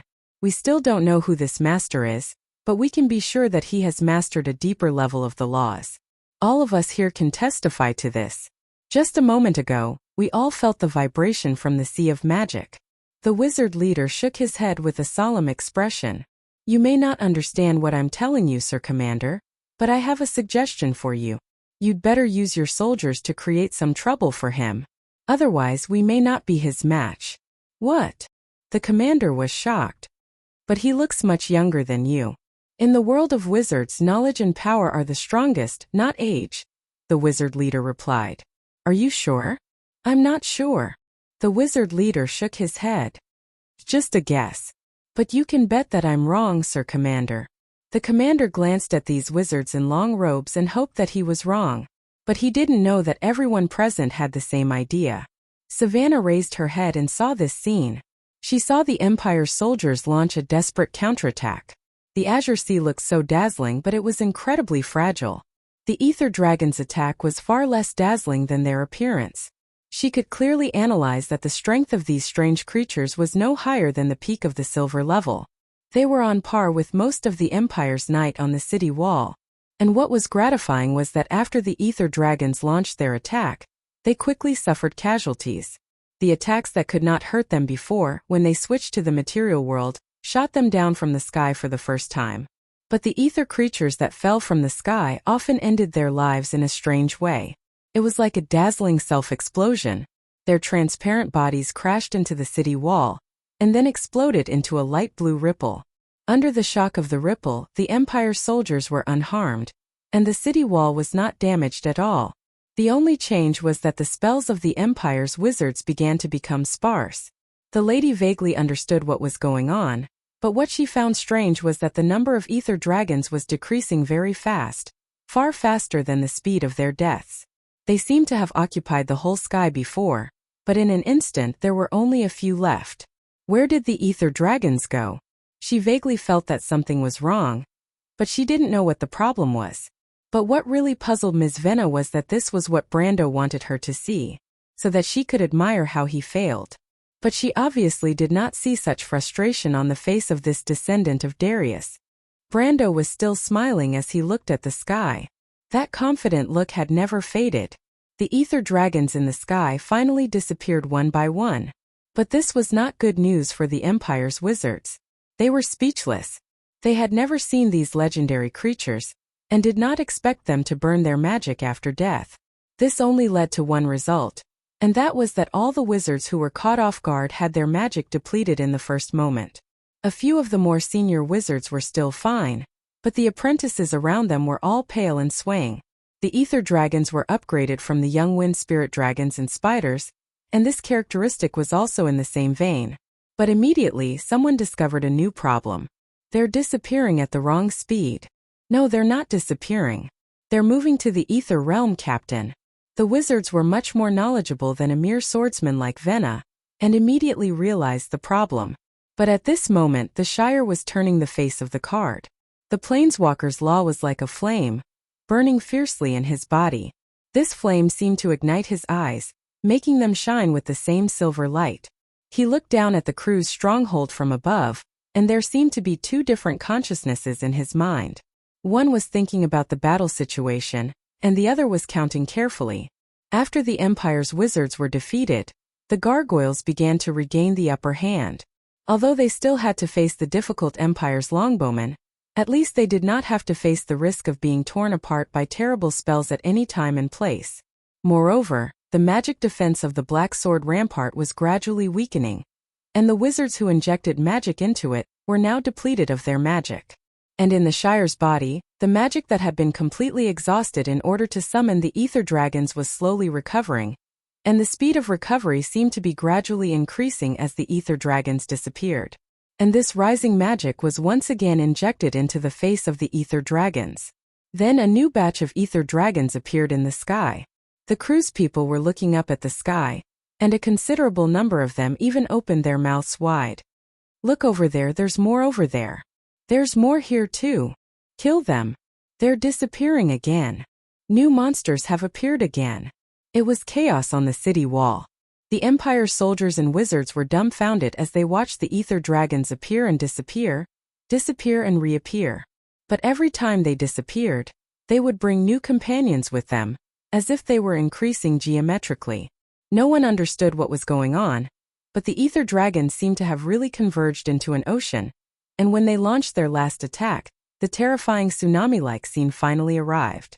In the face of thousands of uncountable enemies, even the proudest Kurlutzians could not help but throw away the weapons in their hands weakly. That was a battle that no longer had any meaning. The Shire seemed to be controlling this sea of magic that was full of power, and the ocean blue magic energy gathered under his feet. It was not that the Empire's commanders did not think of attacking him, but it was meaningless.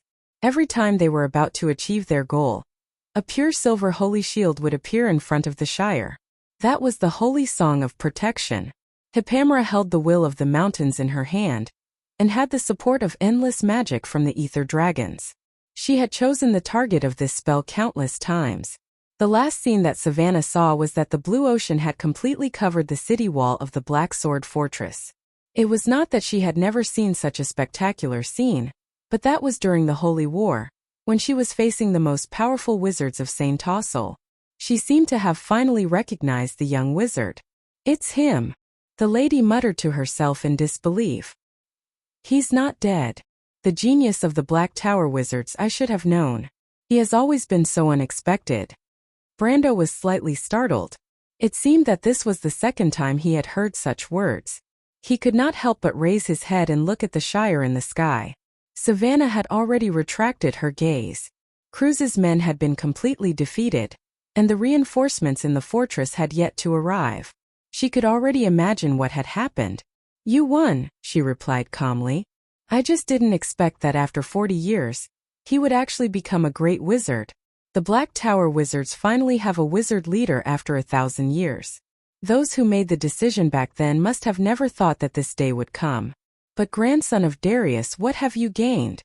Other than the hatred of the Empire, you have gained nothing." Brando knew that this lady, who was known as the White Swordsman, must have misunderstood something.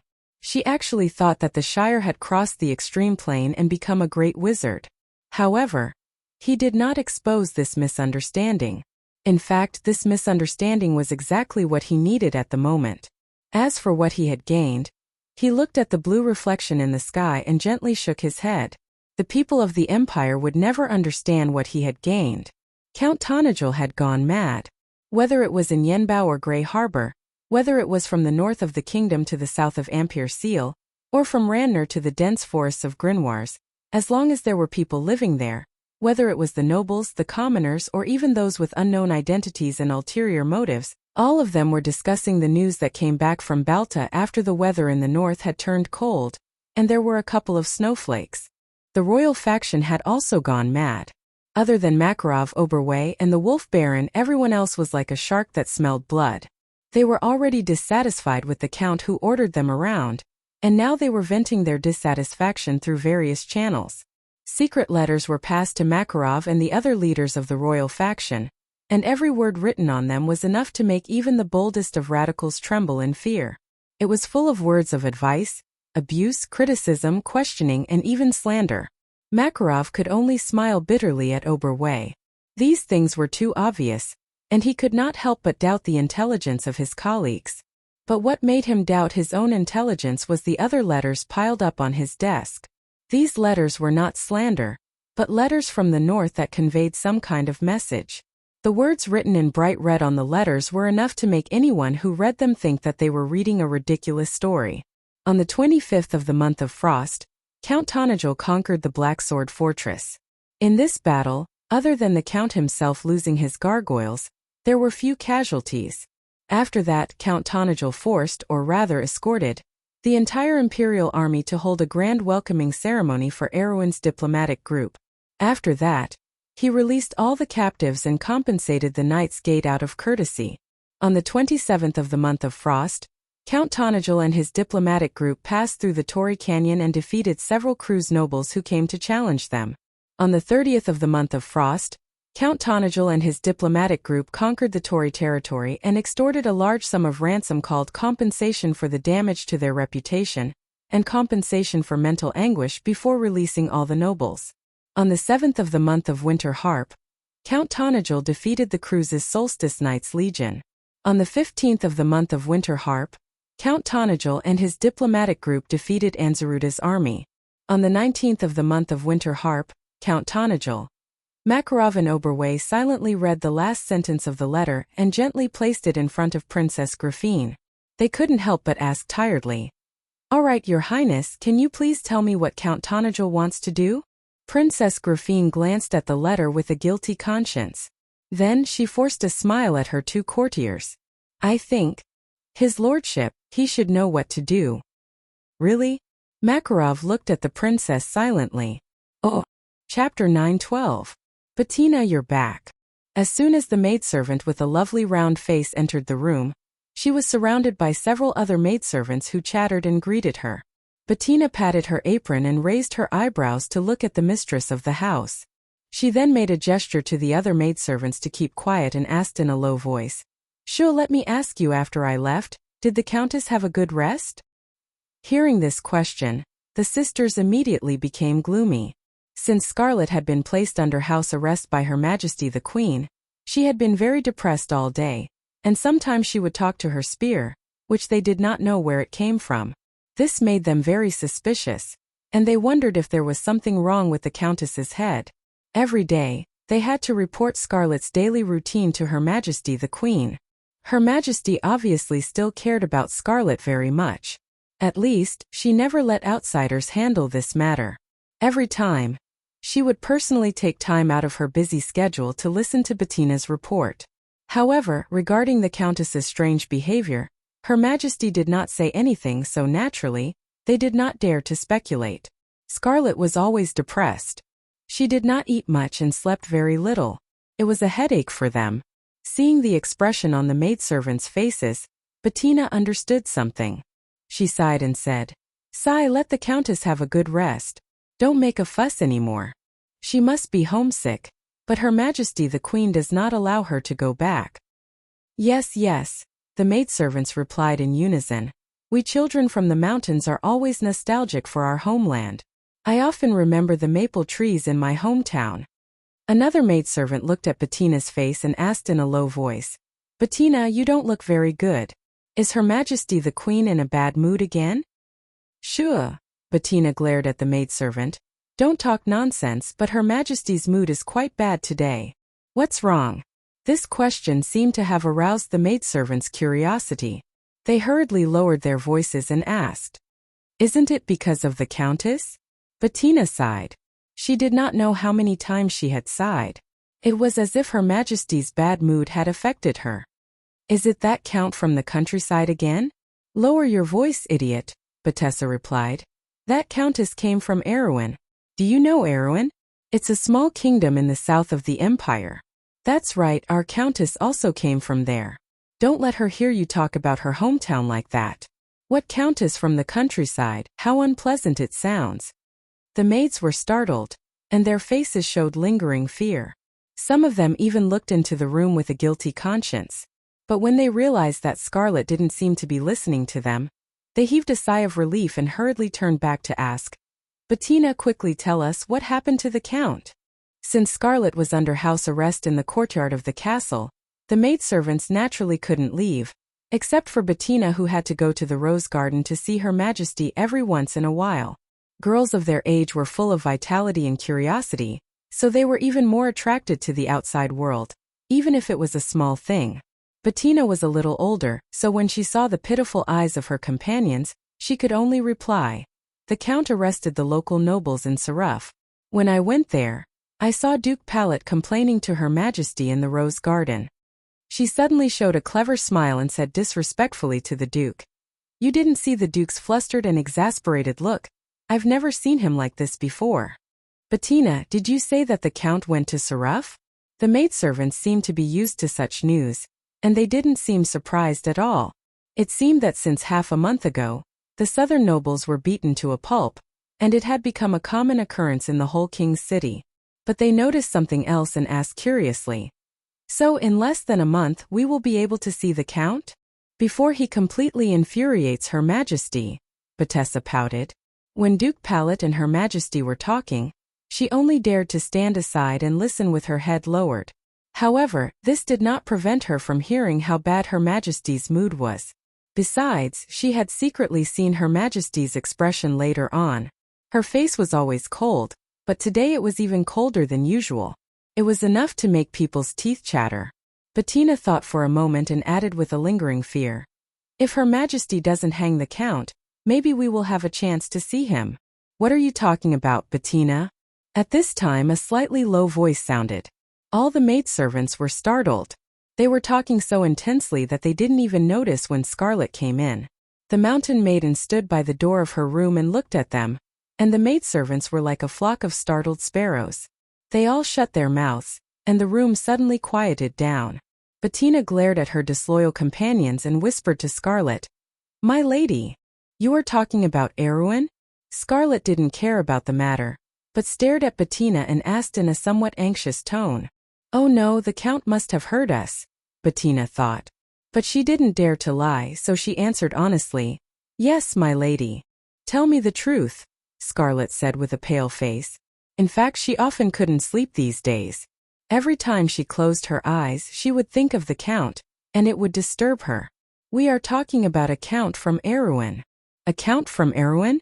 As soon as Scarlet heard this, she immediately rushed to Bettina's side and grabbed the round-faced maidservant's arm like a ghost and asked loudly, "Ah!" Bettina had never seen Scarlet like this and couldn't help but jump in fright. "Where did that Count come from?" "My lady, I don't know." Her Majesty and the nobles didn't mention it, so I didn't dare to ask. Bettina quickly replied. Scarlet pursed her lips and didn't say anything. The young girl's sharp premonition made her realize something, but she couldn't think of a good way to ask at the moment. Betessa trembled as she looked at the Count. When she saw the look of confidence and desire in the Count's eyes, she seemed to have understood what was going on. She trembled as she asked, Count, do you want to hear about his deeds? Scarlet nodded seriously. All right, it's like this. Bettina took a deep breath and slowly opened her mouth. After Duke Peruth left, Constance's expression became slightly better. At this time, the Imperial Chancellor, Fjodna Nydivan, who was known as Junior Nydivan, hurried into the Queen's private study in the Rose Garden. The supreme ruler of the Empire looked at him and asked, What's wrong, Chancellor? Did the Count cause some trouble again? Junior Nydivan looked at the Queen in surprise. Before he came, he heard from the Chamberlain that the Queen was furious, but now it seemed that was far from the truth.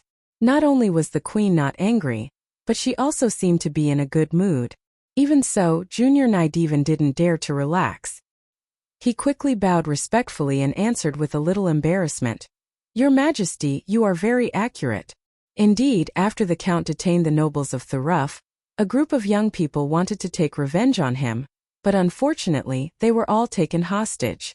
I heard that the nobles of the south were no longer angry with the Count and were discussing ransom for the hostages, but the old Duke didn't seem to be willing to do so.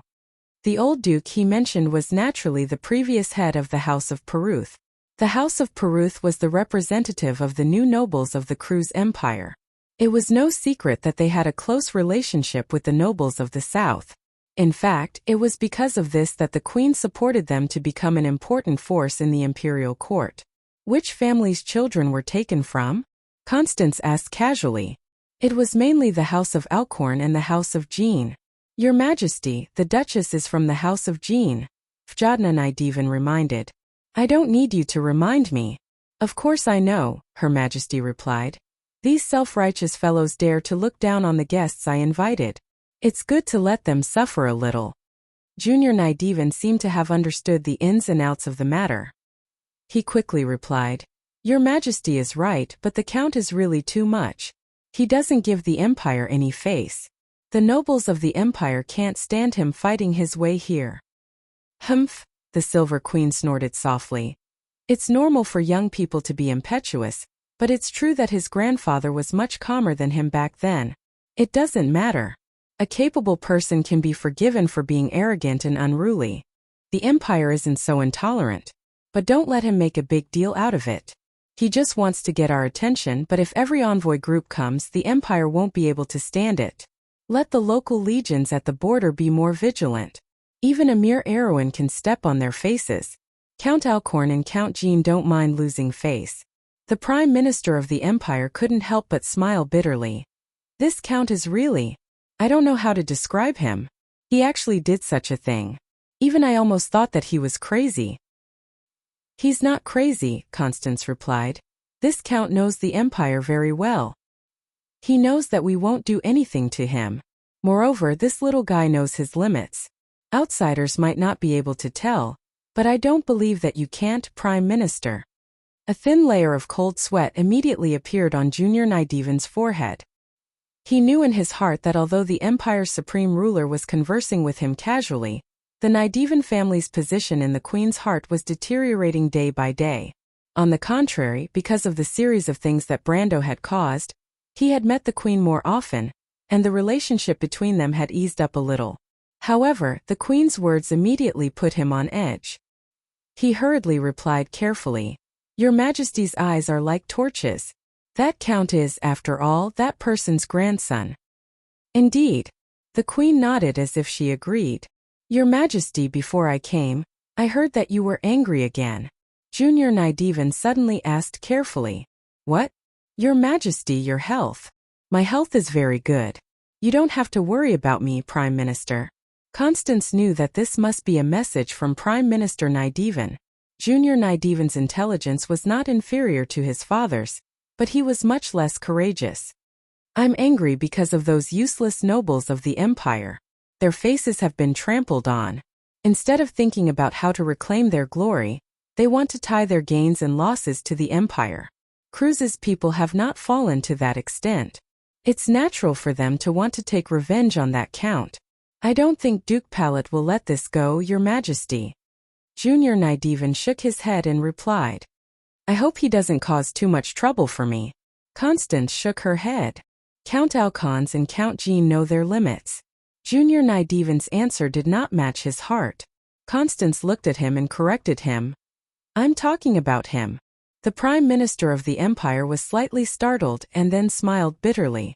Junior Nydivan stayed in the Rose Garden for half an hour and took time to report the situation in the west and east to the Supreme of the Empire.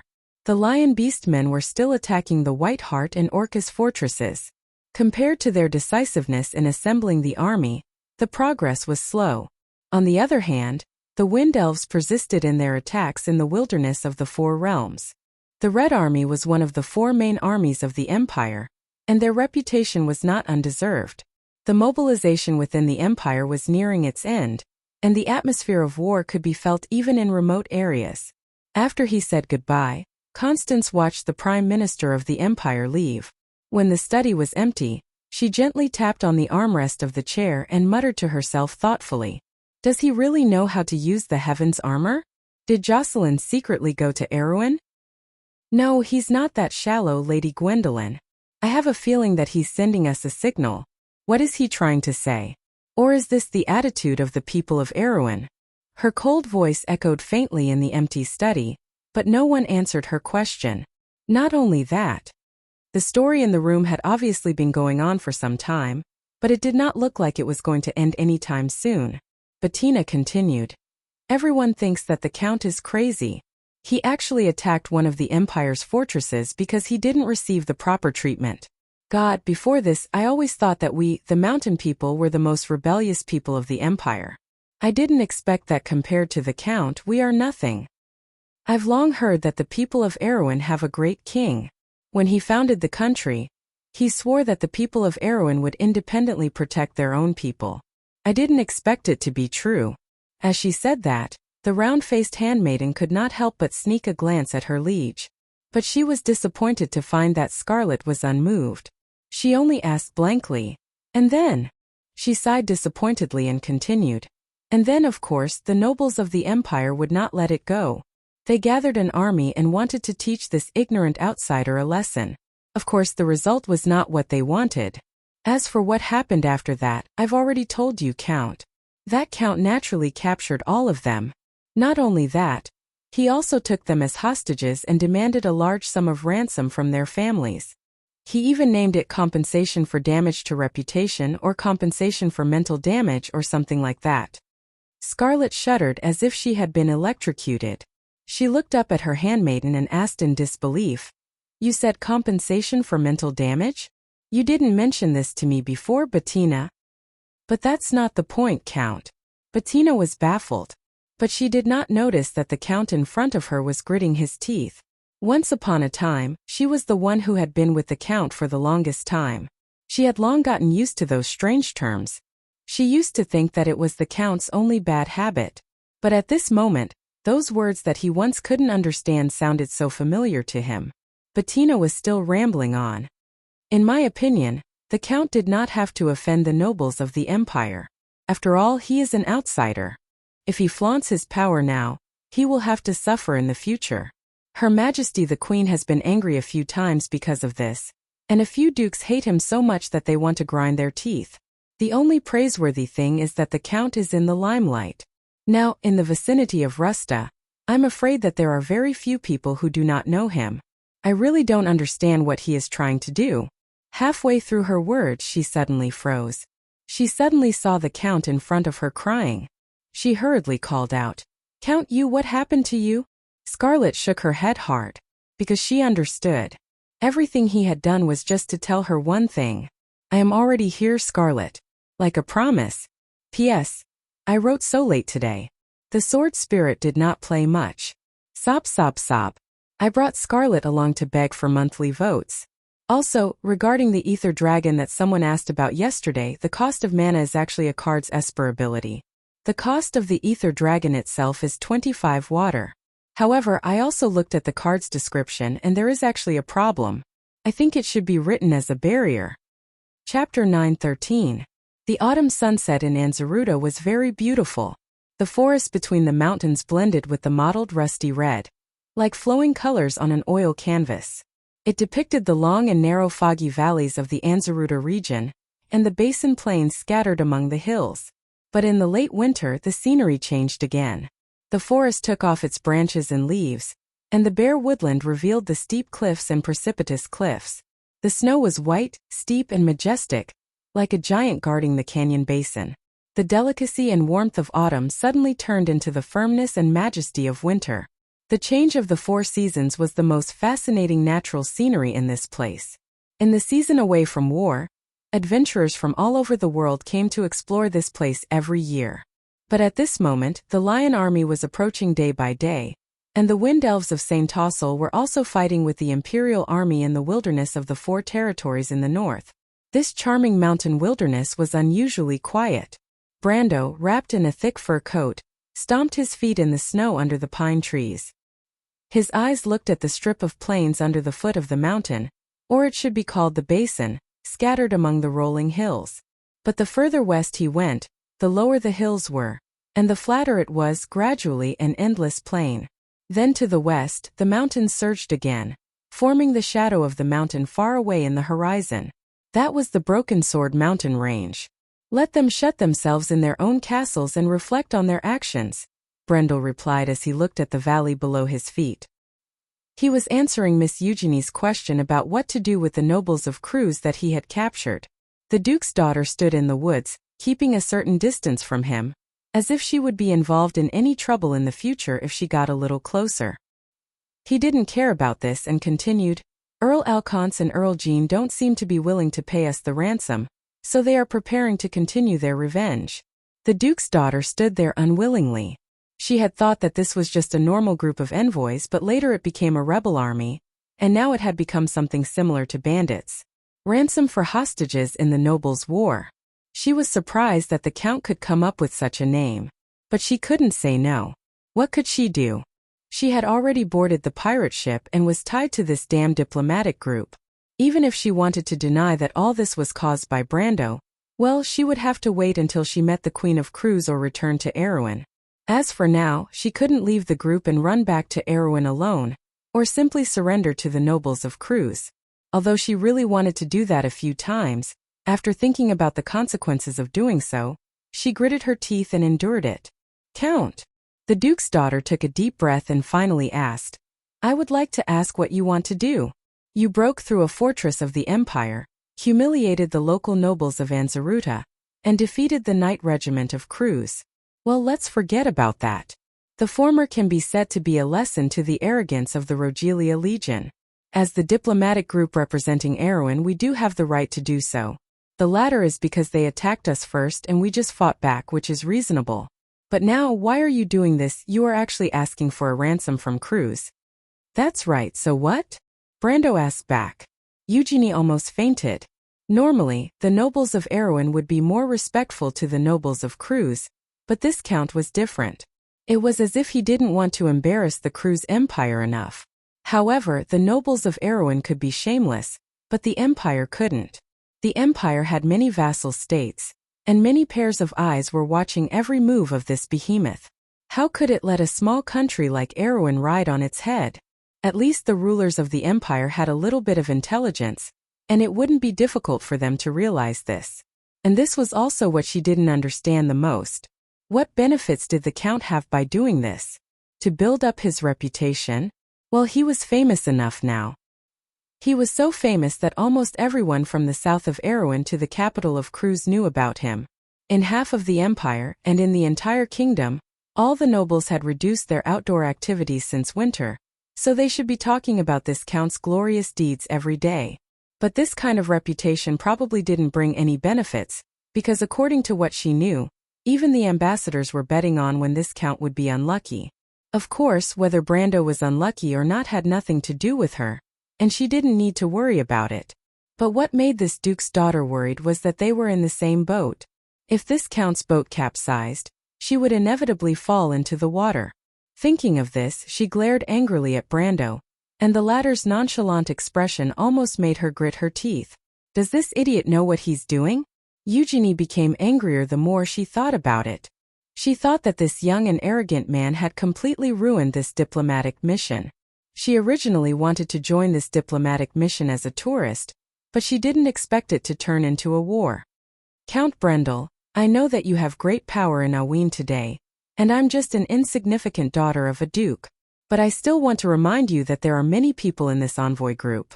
There are your students, the future king of the kingdom, your subordinates, and many innocent people. We don't want to be destroyed because of your stubbornness. Do you understand what I'm saying? Brendel's eyes were filled with anger. His eyes were filled with anger, and he looked at Brendel with disdain. Count Brendel, I know that you have great power in Aween today, and I'm just an insignificant daughter of a duke. But I still want to remind you that there are many people in this envoy group. Brando looked back at the Duke's daughter, and thought that it must have been hard for her to endure for so long. Someone like Avram would have been so scared that he would hide in his carriage and not care about the outside world. It was funny how he followed the ostrich policy. Only then did he reply, "You're exaggerating, Miss Eugenie. I've never wanted to harm anyone." "I don't want to listen to these pompous words, Count. I've had enough. You said that you know what you're doing, but please tell me, why didn't you let those nobles, the Alcons and the Jean families go? Why did you ask for ransom from their families instead?" asked the Duke's daughter impatiently. Hearing this question, Brando's face became stern. "Miss Eugenie, although I accept your opinion, I still want to tell you one thing. These people are now my captives. As for why they became my captives, it's because they provoked us. We didn't invade their territory for no reason. They want to take revenge for the failure of the Black Sword Rampart. Logically speaking, the Empire is the one who is in the wrong, not us. So, since they plan to bully the weak from the start, they should have been mentally prepared for this."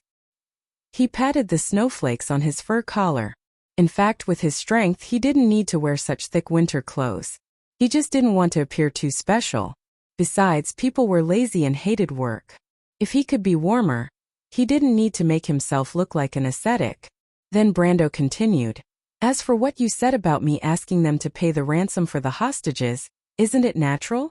Are you saying that the historical war between the Erewhon and Cruz nobles is so noble that they don't have to pay the ransom? You're twisting words." Since she had completely let it go, the Duke's daughter no longer tried to use any euphemism. She had read as many books as Brando, so she directly replied, "Count, you and I both know that they are from Cruz. The disputes between Cruz and Cruz, the disputes between Erewhon and Erewhon, and the disputes between Erewhon and Cruz are different. In name, the people of the kingdom and the empire are born equal under the rule of the Holy Cathedral of Fire. But in reality, this is just an empty statement. Everyone knows that the empire doesn't have to give face to the kingdom, but the kingdom can't not give face to the empire.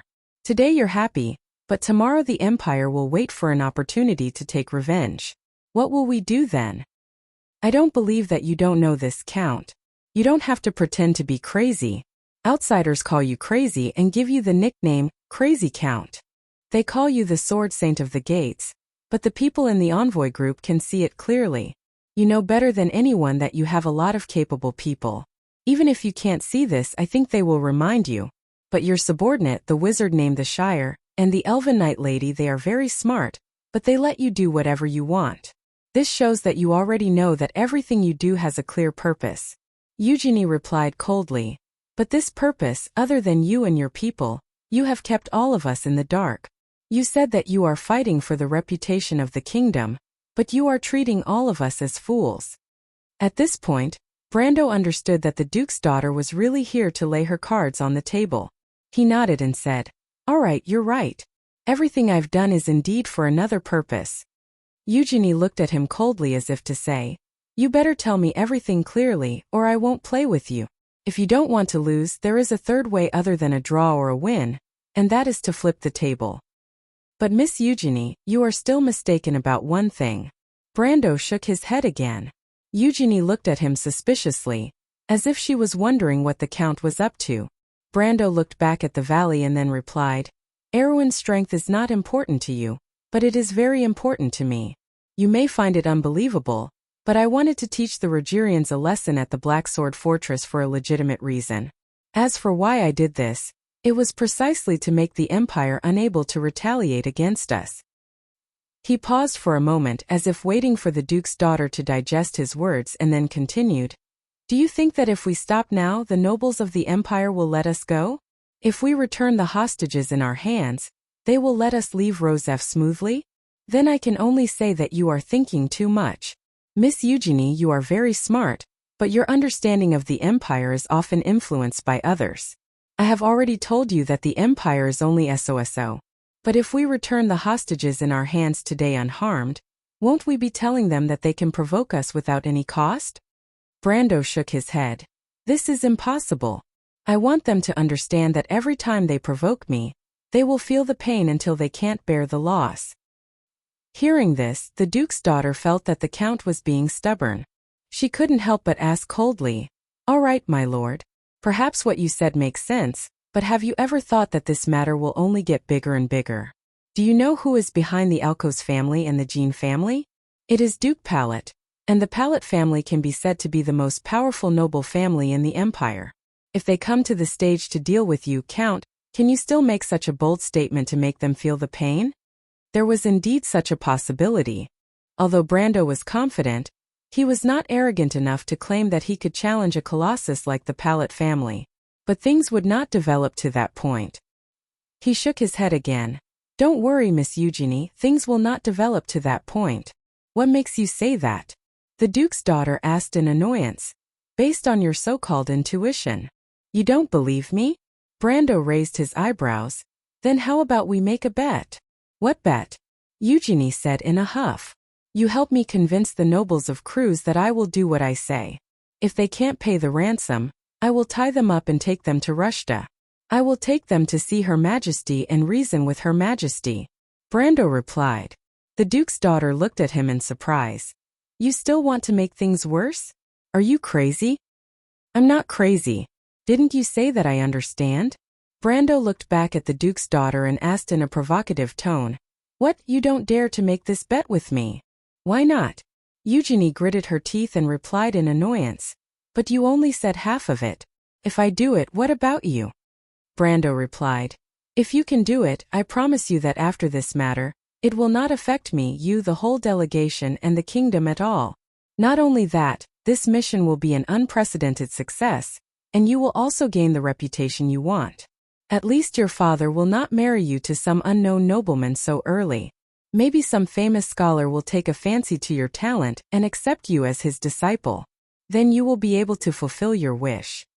The Duke's daughter was obviously shocked by this sentence. She could not help but look at Brando with great shock. "You, how do you know? Did you use some evil magic on me?"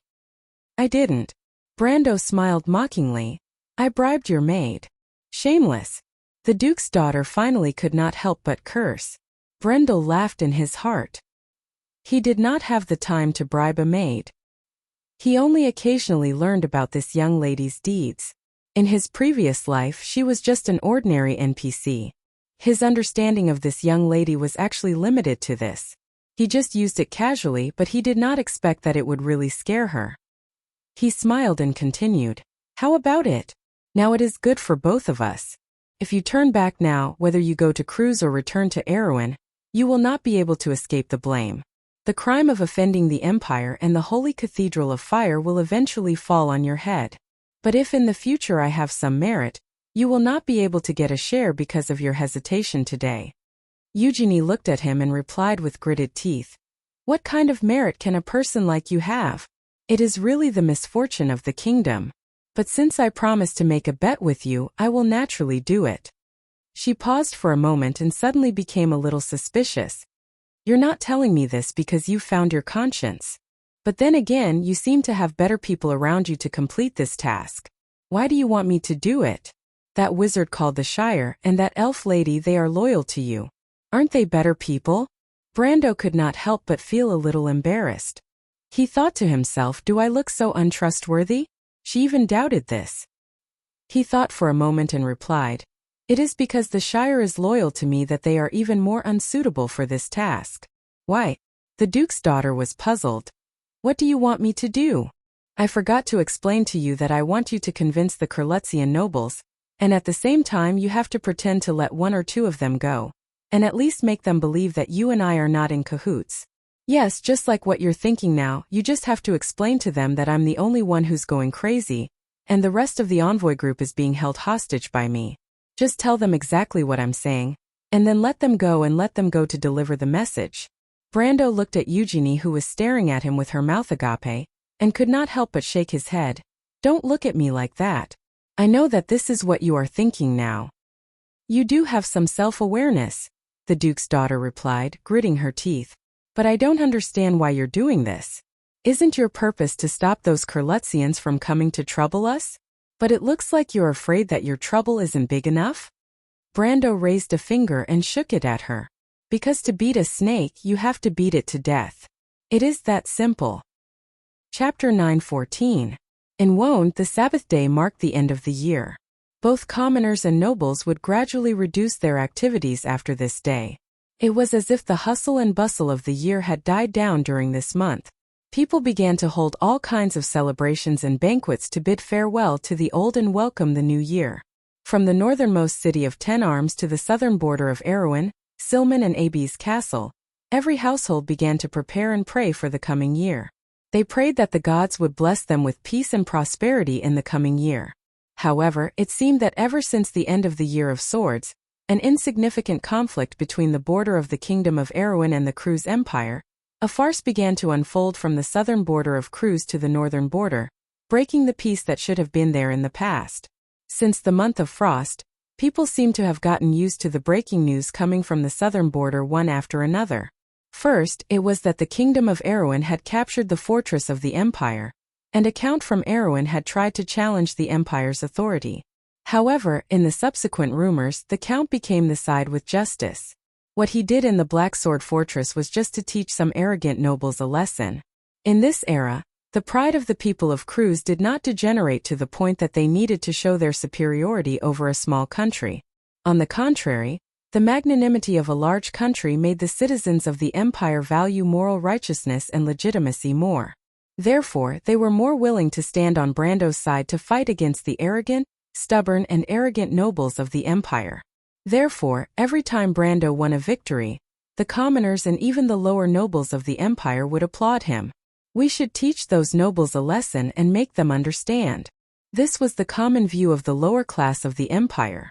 However, it did not mean that the upper class of the empire had lost the support of the people, and that the pyramid structure was on the verge of collapse. As long as Brando raised his arm, the empire would fall apart. Most of the people had the mentality of being indifferent and gloating over the misfortune of others.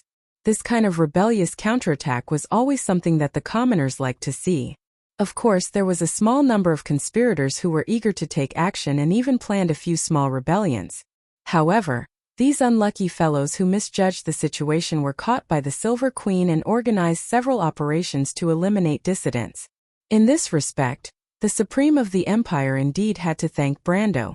Therefore, the southern part of the empire was unprecedentedly lively, and the center of the empire was unprecedentedly stable. In any case, regardless of whether he was willing or not, Brando and his diplomatic group continued to advance to the north. Rumors of the Count, big and small, were still converging toward the center of the empire from all directions.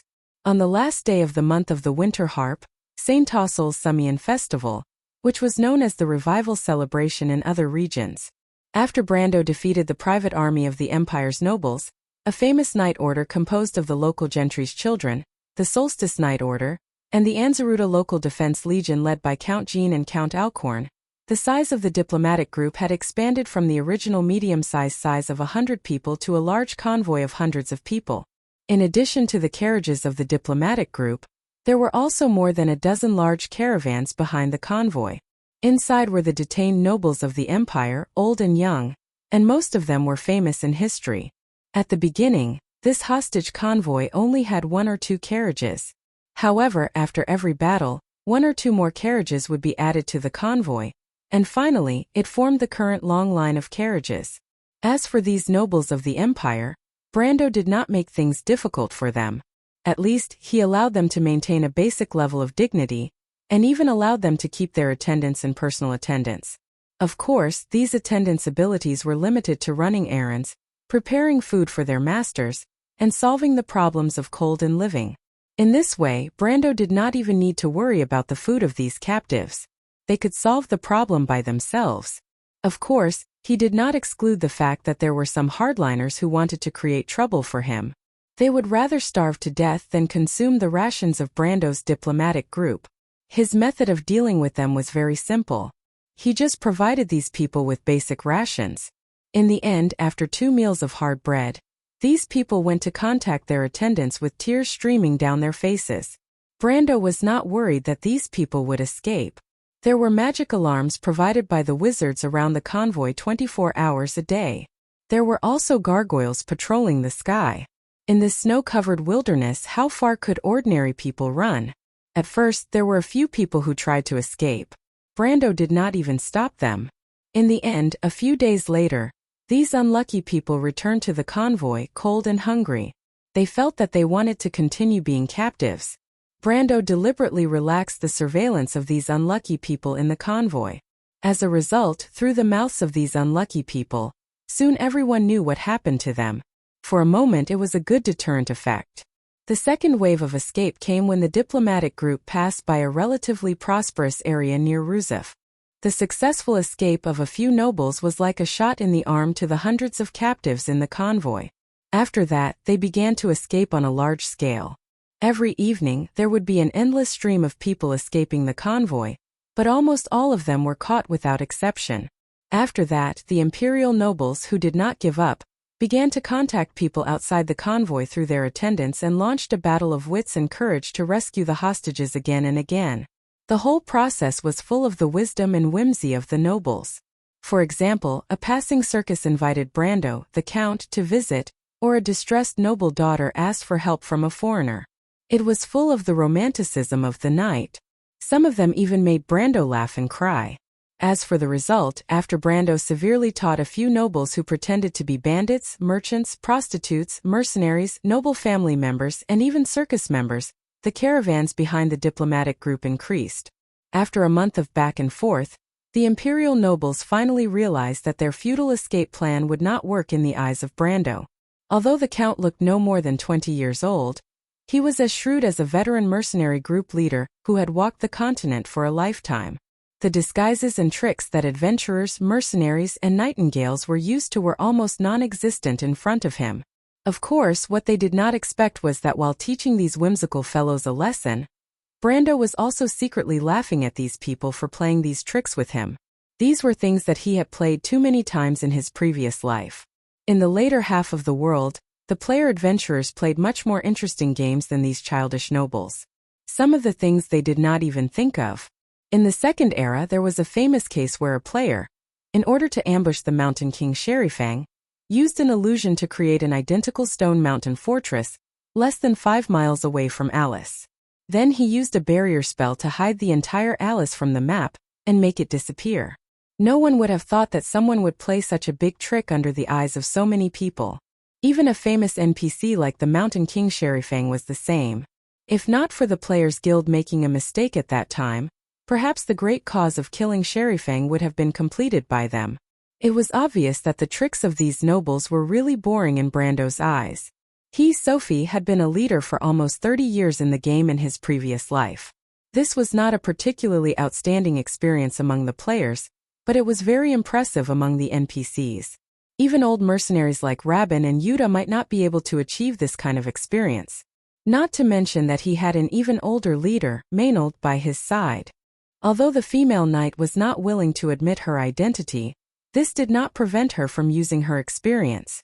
The two often stayed in the carriage all night to study the tricks of these nobles, and the result was naturally that some unlucky bastards would be completely taken advantage of. After leaving Wuxia, the diplomatic party began to gradually leave Anzaruta's territory. At this time, some of the small noble families in the long convoy finally could not take it anymore. They began to ask for ransom one after another. Brando was not particularly difficult for these people. After receiving the money, he generously released them. This kind of generosity won him a reputation among some of the small nobles. The rumors about the Sword Saint and the Madara were not as bad as they were at the beginning. Of course, this was only one part of the reason. On the other hand, the nobles that Miss Eugenie released under his instructions finally began to play their role. Under their exaggerated propaganda, Brando's identity successfully evolved into the image of a foreigner who had different rules and regulations, evolving into the image of a great demon king. In fact, there was nothing wrong with their propaganda. After all, if they did not describe Brando as sinister and cunning, and how good at playing with people's hearts, wouldn't it seem that the people who were caught by him were very incompetent? After all, losing to a powerful opponent may mean that you are weak and incompetent. Losing to an intelligent opponent may mean that you are a complete fool. Losing to an experienced opponent may mean that you are naive and childish. But if your opponent is despicable and shameless, at least you can win the sympathy of the audience. After all, kindness is not sinful, isn't it? So in their description, the treatment and dignity that Brando gave to the nobles disappeared. The nobles who were caught by Brando lived a life worse than hell every day. They were poorly dressed and had no food to eat. Although people probably wondered why a dignified Count Erwin would rob them of their clothes and rations, such a description was in line with the speculation of the people of the empire about foreign barbarians. So these nobles' statements successfully aroused the indignation of almost all the nobles of the empire in Anzaruta. Of course, this indignation had existed from the beginning, but Count Jean and Count Alcorn had not figured out how to stand on moral and justice so that they could continue to attack Erwin's envoys. Now, under the hands-on guidance of the Duchess of Vero, they finally found a reason to start a war. Although this reason sounded ridiculous and unbelievable, it should be enough to convince Her Majesty the Queen. So, under the watchful eyes of the entire empire, the two counts began to regain their dignity. As described at the beginning, this farce that started from the border of the empire all the way to the hinterland of the empire was once again staged. This was obviously the second season of this farce. As for whether there would be a third and fourth season, it was hard to say. Erwin's envoys finally passed through the last barrier of the Anzaruta Mountains. They were now at a location called Floating Cloud Hills on the Empire's map. For the Empire, it was quite a famous place. In the War of the Holy Saints, this was the starting point of the Great Plains. Looking east from here, there was an endless wilderness, which was the most southwest of the wilderness of 4 territories. And north of here, through a long and narrow corridor called the Evergreen Corridor, it was connected to the famous Flower Ridge in the north. And east of here, close to the Broken Sword Mountains, was the Rokizi Highland, which was the closest place to the Great Plains of Toquinen. At the intersection of the mountains, there were countless fortresses and ramparts that blocked the attacks from the Lion Beastmen. In other words, this place was probably the closest place to the war for the Empire at this moment, except for the wilderness of 4 territories and the eastern foot of the Broken Sword Mountains. Since July, this place had entered a state of alert. Today, there were no signs of festivities in other places. Between towns and cities and between commercial stations, there were few pedestrians. Instead, patrols began to appear more frequently. This place was currently a military depot for the 2 battlefields, and also one of the weakest links of the Empire. If it was a normal day, Brando was really worried that the 2 counts of Anzaruta would find a way to persuade some of the great imperialists from the 2 legions in the north and south to pursue and intercept him. But now, the Empire's soldiers were fighting a bloody battle, and obviously, it was impossible for them to participate in the petty games of these nobles. At this time, Brando had finally contacted some of the imperial nobles who were biased towards him through Lenoret's forces in the Empire. But these nobles he first contacted were not the hardcore supporters of the eldest son of the emperor. After all, the military nobles' sphere of influence was mostly in the north and south, which was the traditional sphere of influence of the local nobles and the Holy Cathedral. And these nobles that Brando contacted happened to be some of the local forces who were emotionally biased towards the eldest son of the emperor. They had a common characteristic, which was that their stance was wavering, and their strength was far from enough to affect the situation of the empire. To be more precise, they were just there for show. But these nobles were very important to Brando at this moment. Through them, Brando finally learned some of the internal situation of the empire at this time, especially what happened after Veronica and Mangrove returned to the empire. After the changes in the history of the empire, Although Brando still had a forward-looking judgment of the customs of the empire and the habits of the nobles in handling affairs, he was rarely in the dark about the specific direction of the empire after the big explosion and before the Holy War. In fact, since he returned to this era, this was the first time he encountered such a situation. And after contacting these small families, he finally understood what happened after that. Just as Veronica expected, she was stripped of her military power as soon as she returned to the empire. However, the Silver Queen did not punish the Iris family because of this. Instead, she let Veronica's brother succeed as the head of the Legion and take over the position of the head of the Iris family. On the surface, she did this to appease the military forces and not offend the people she would need. But Brando knew that there was a deeper reason. He knew very well that Lady Veronica was actually just a scapegoat in the whole incident. In the eyes of those who did not know the truth, this incident was a punishment for Veronica's carelessness. But in fact, this was just a cover.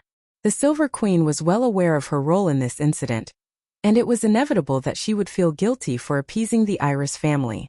But what puzzled Brando was that Veronica was not released back to her own territory. Instead, she was placed under house arrest in the imperial capital.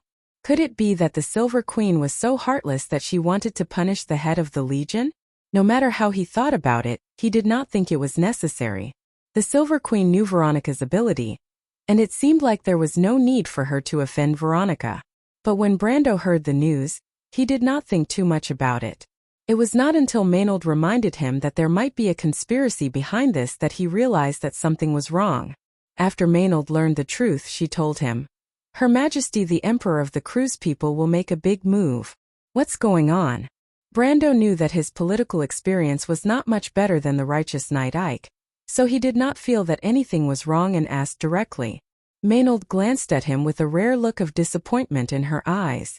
This gaze was very similar to the one Maynard used to look at him. Think about it. What kind of person is Veronica? How can her brother be so successful? Since you and I both know this, how can the Silver Queen not know?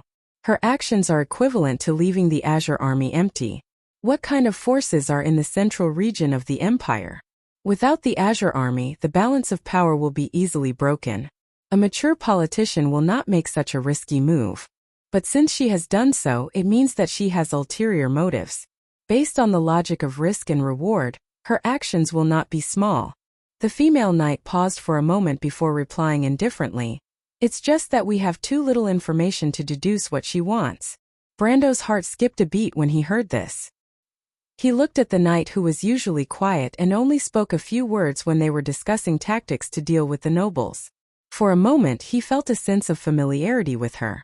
When she said those words, it was just like the scene when Maynard analyzed the mission for them. It was just that at that time, Maynard Allium Japonicum was much gentler. He pursed his lips and seriously considered Maynard's words in his mind.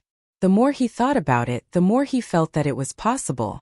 However, whether the Supreme One's actions were good or bad for them was just like what Maynard said. Due to the lack of information, it was impossible to deduce in a short period of time. This matter is getting more and more complicated. Brando couldn't help but mutter to himself, but His Majesty's actions probably won't have anything to do with what we're going to do next. What we need to do now is to deal with the 2 counts. Only by doing this will we be able to take the initiative in the upcoming trip to the Empire. The female knight did not comment, but Medisha answered, "Sir Overlord, I think it's a good thing to focus on one thing, but it's best that we find out more information in this area." Brando nodded this time. In fact, he already had a suitable candidate in mind. Speaking of which, she was the only person he knew in the Empire. Coincidentally, they were very close to each other in terms of geographical distance. Chapter 9:15. Brando naturally thought of the Duke's daughter, Miss Faena. She was Veronica's student, and at the same time was at the top of the Imperial Noble Circle. She was the most suitable person to get information from. What was even more valuable was that there was no real conflict of interest between him and the Duke's daughter, and he did not have to worry that she would deceive him for no reason. Although the Duke's daughter was arrogant and rude in the loop of trade winds, she did not look like a cunning person. Besides, he really needed someone to prove from the side whether the Crown Prince's supporters in the south were reliable or not. When he dealt with the local nobles of the Empire, He had always cleverly avoided the topic of the crown prince. He described himself as a friend of Veronica and Mangrove's overseas military forces in the north of the empire. This identity naturally made him feel close to the nobles who had a good impression of the crown prince. In addition, Lenoret had exposed some of his loyal informants to Brando. Through these people, Brando and his envoy group easily established a relationship with the crown prince's faction in the empire. But these people were not reliable after all, and Brando was very clear about this. He immediately wrote a letter to Faena. There was still a long journey from Floating Cloud Hill to Flower Leaf Ridge, and he did not expect to receive a reply for a while. But at this time, the nobles in the south brought him a new message. This message was also something Brando had asked them to help find out. It was mainly about the current Holy War. Almost at the same time when the Holy War began, Erwin's envoy group set off for the empire. When they passed through the bustling areas of Ampere Seal, they could more or less inquire about the war. But after entering the Balta Plateau, and then the Anzaruta Mountains, these uninhabited areas were really isolated from the rest of the world. For the past 2 months, except for the conflict with Earl Jean and Earl Alcorn, almost all the information about the outside world was completely blank. According to the nobles and crews, since the big explosion in July and August, the revenge of the Lion People and the Wind Elves at the border opened the curtain of the Holy War. This war was carried out from October to November, and both sides were in a stalemate. It was completely silent in the last month of the Year of Swords. The farce between Brando and the southern nobles of the empire seemed to have attracted everyone's attention for a while, and it made the ongoing war seem insignificant. After the first round of attack in the wilderness of 4 realms, the Wind Elves began to withdraw. After all, this was a revenge action based on the tragedy of Perkins. Although it was seen by all parties as the curtain of the Holy War, the curtain had not been lifted yet. Compared to the private actions of the local legions, the 2 huge empires still needed time to react to this war.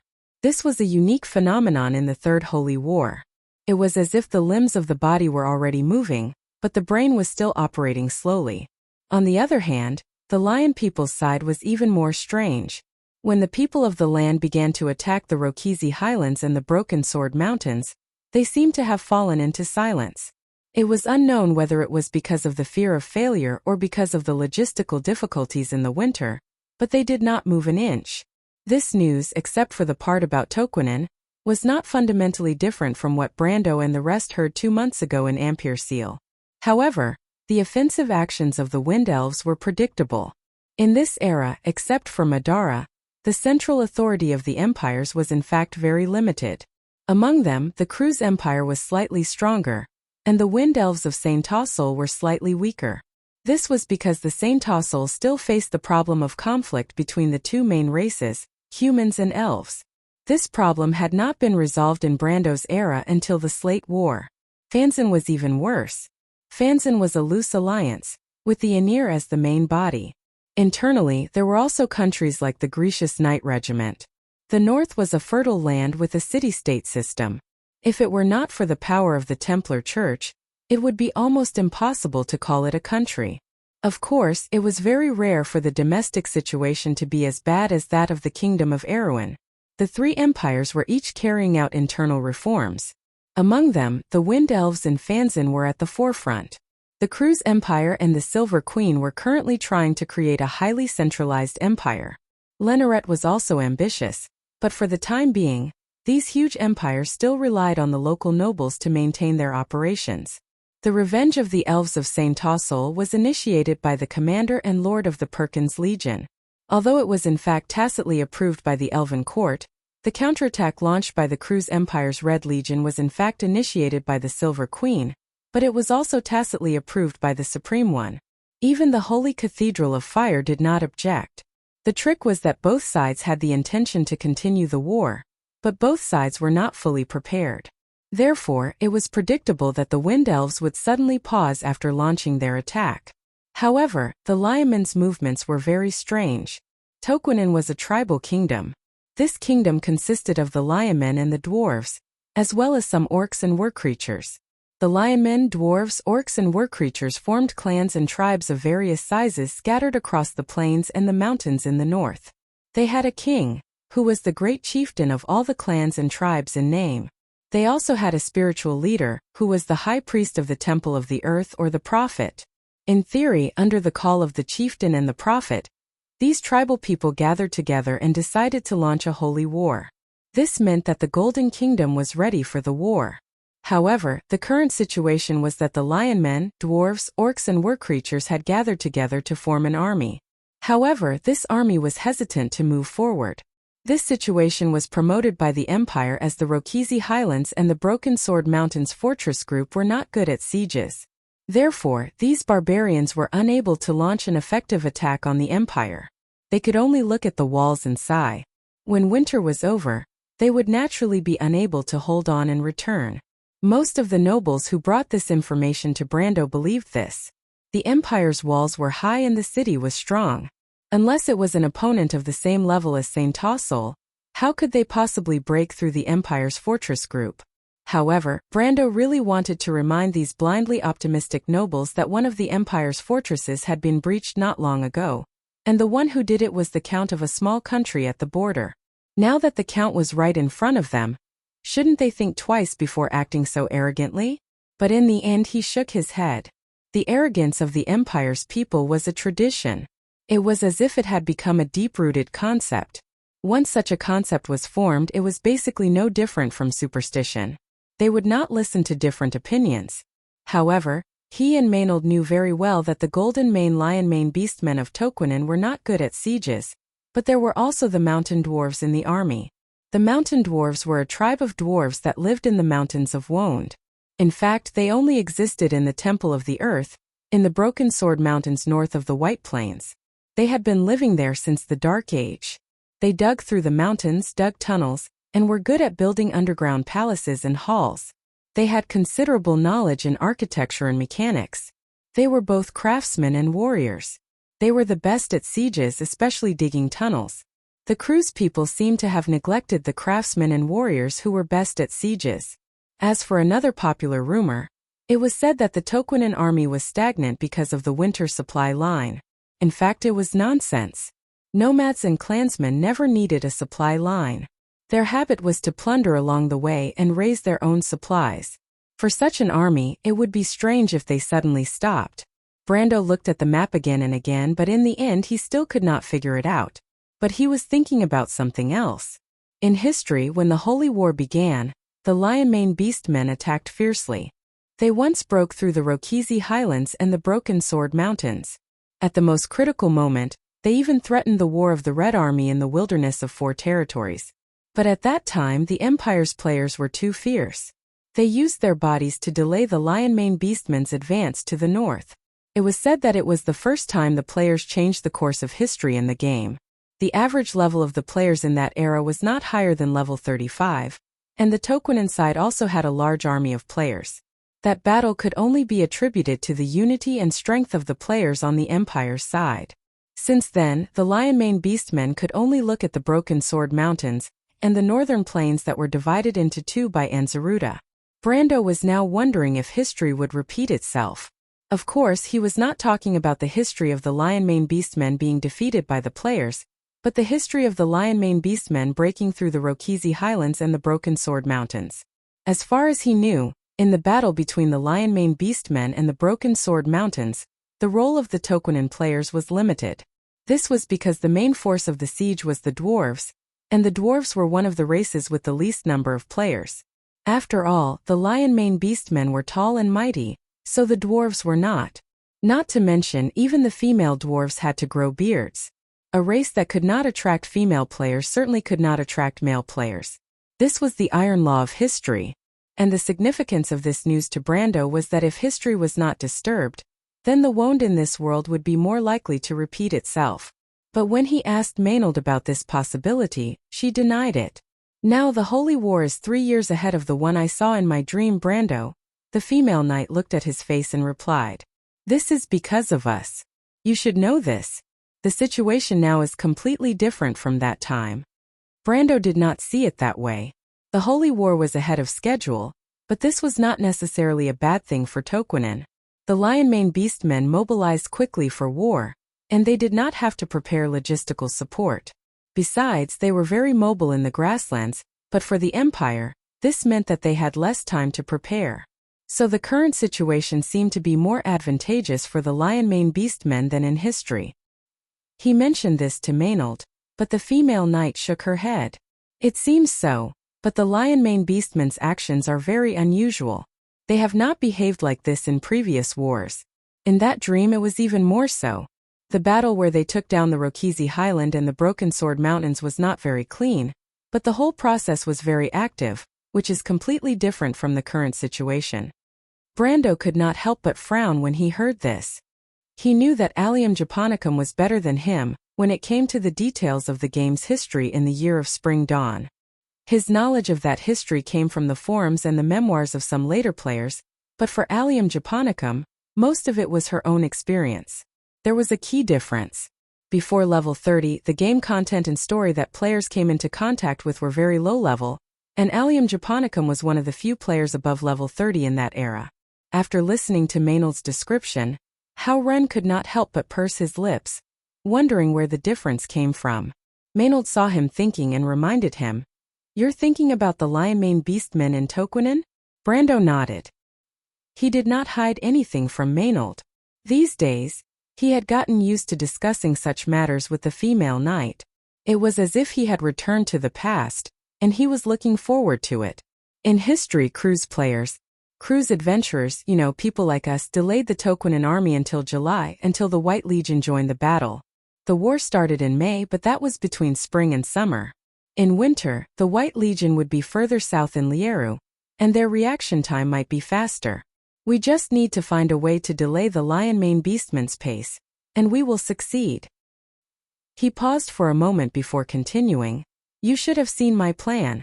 I need a certain amount of prestige. My grandfather's identity is a great advantage, but Brando is too young, so young that it is almost impossible for him to inherit Darius's position in the Imperial Army. But fortunately, his starting point is high enough. People are always willing to believe in some superstitions. If I can do the right thing and confirm some of their visions, then I still have a good chance of gaining a higher position in the army in the future.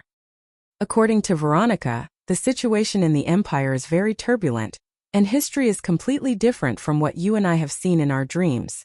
Whether it is the Queen, the Prince, Duke Ludwig, Bankel's military forces, the Holy Cathedral, or us, if we want to gain the upper hand in this game of chess, we have to be able to determine our own destiny.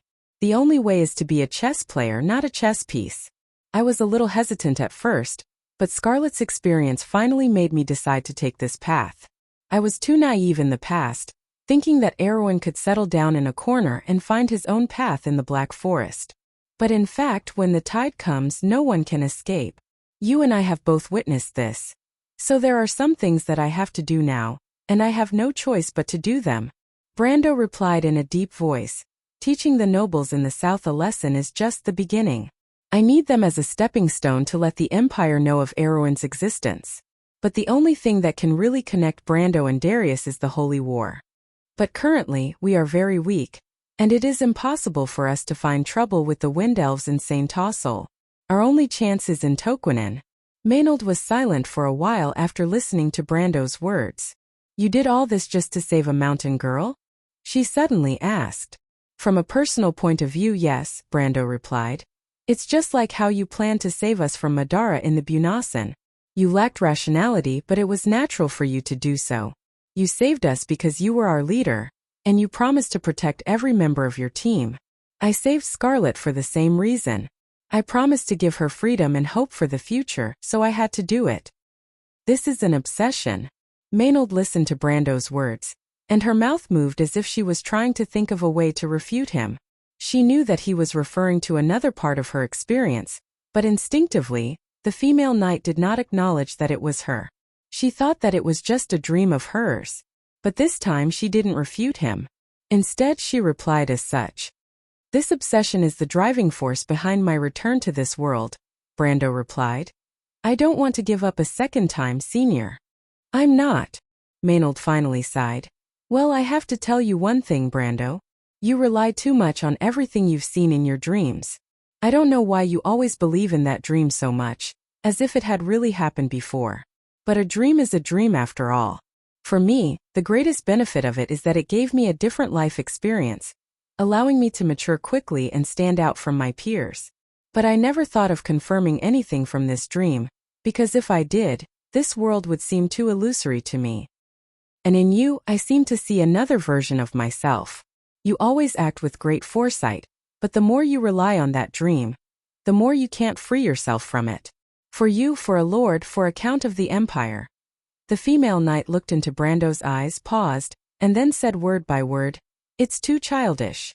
Brando was completely stunned. He never thought that Maynard would say such a thing to him, but her tone was completely like the person who taught him how to be a qualified commander. "But," he replied. Maynard seemed to have expected what he was going to say. She shook her head and said, "Actually, you already know what to do, Sophie." Brando froze as if he was struck by lightning. He looked at the female knight as if he was possessed. "It's because of your dependence on that dream that you can't trust your own judgment." Maynard shook her head and changed back to the way she addressed him. "Do you understand now?" Brando was stunned for a long while before he seemed to understand what the female knight meant. He looked at her deeply and said, "You mean I should analyze what the lion people in Toquinen will do? Didn't you analyze it well just now? I've taught you how to analyze the mission and how to plan the mission. Today at least I can see that you've learned very well." Maynard smiled. "If I were your allium japonicum, I would be very pleased, but unfortunately I'm not. And you are not Sophie, Brando. You have more knowledge than even Sophie has. You are the Count of Erewhon, you should understand this." Brando took a deep breath. He shifted his gaze back to the map. "Well, I understand," he replied softly. "All in all, we still have to prioritize the mission. Since the guests have arrived first as the host, we naturally can't neglect our guests. This is the demeanor of the nobles of Erewhon." Maynard nodded. "Exactly.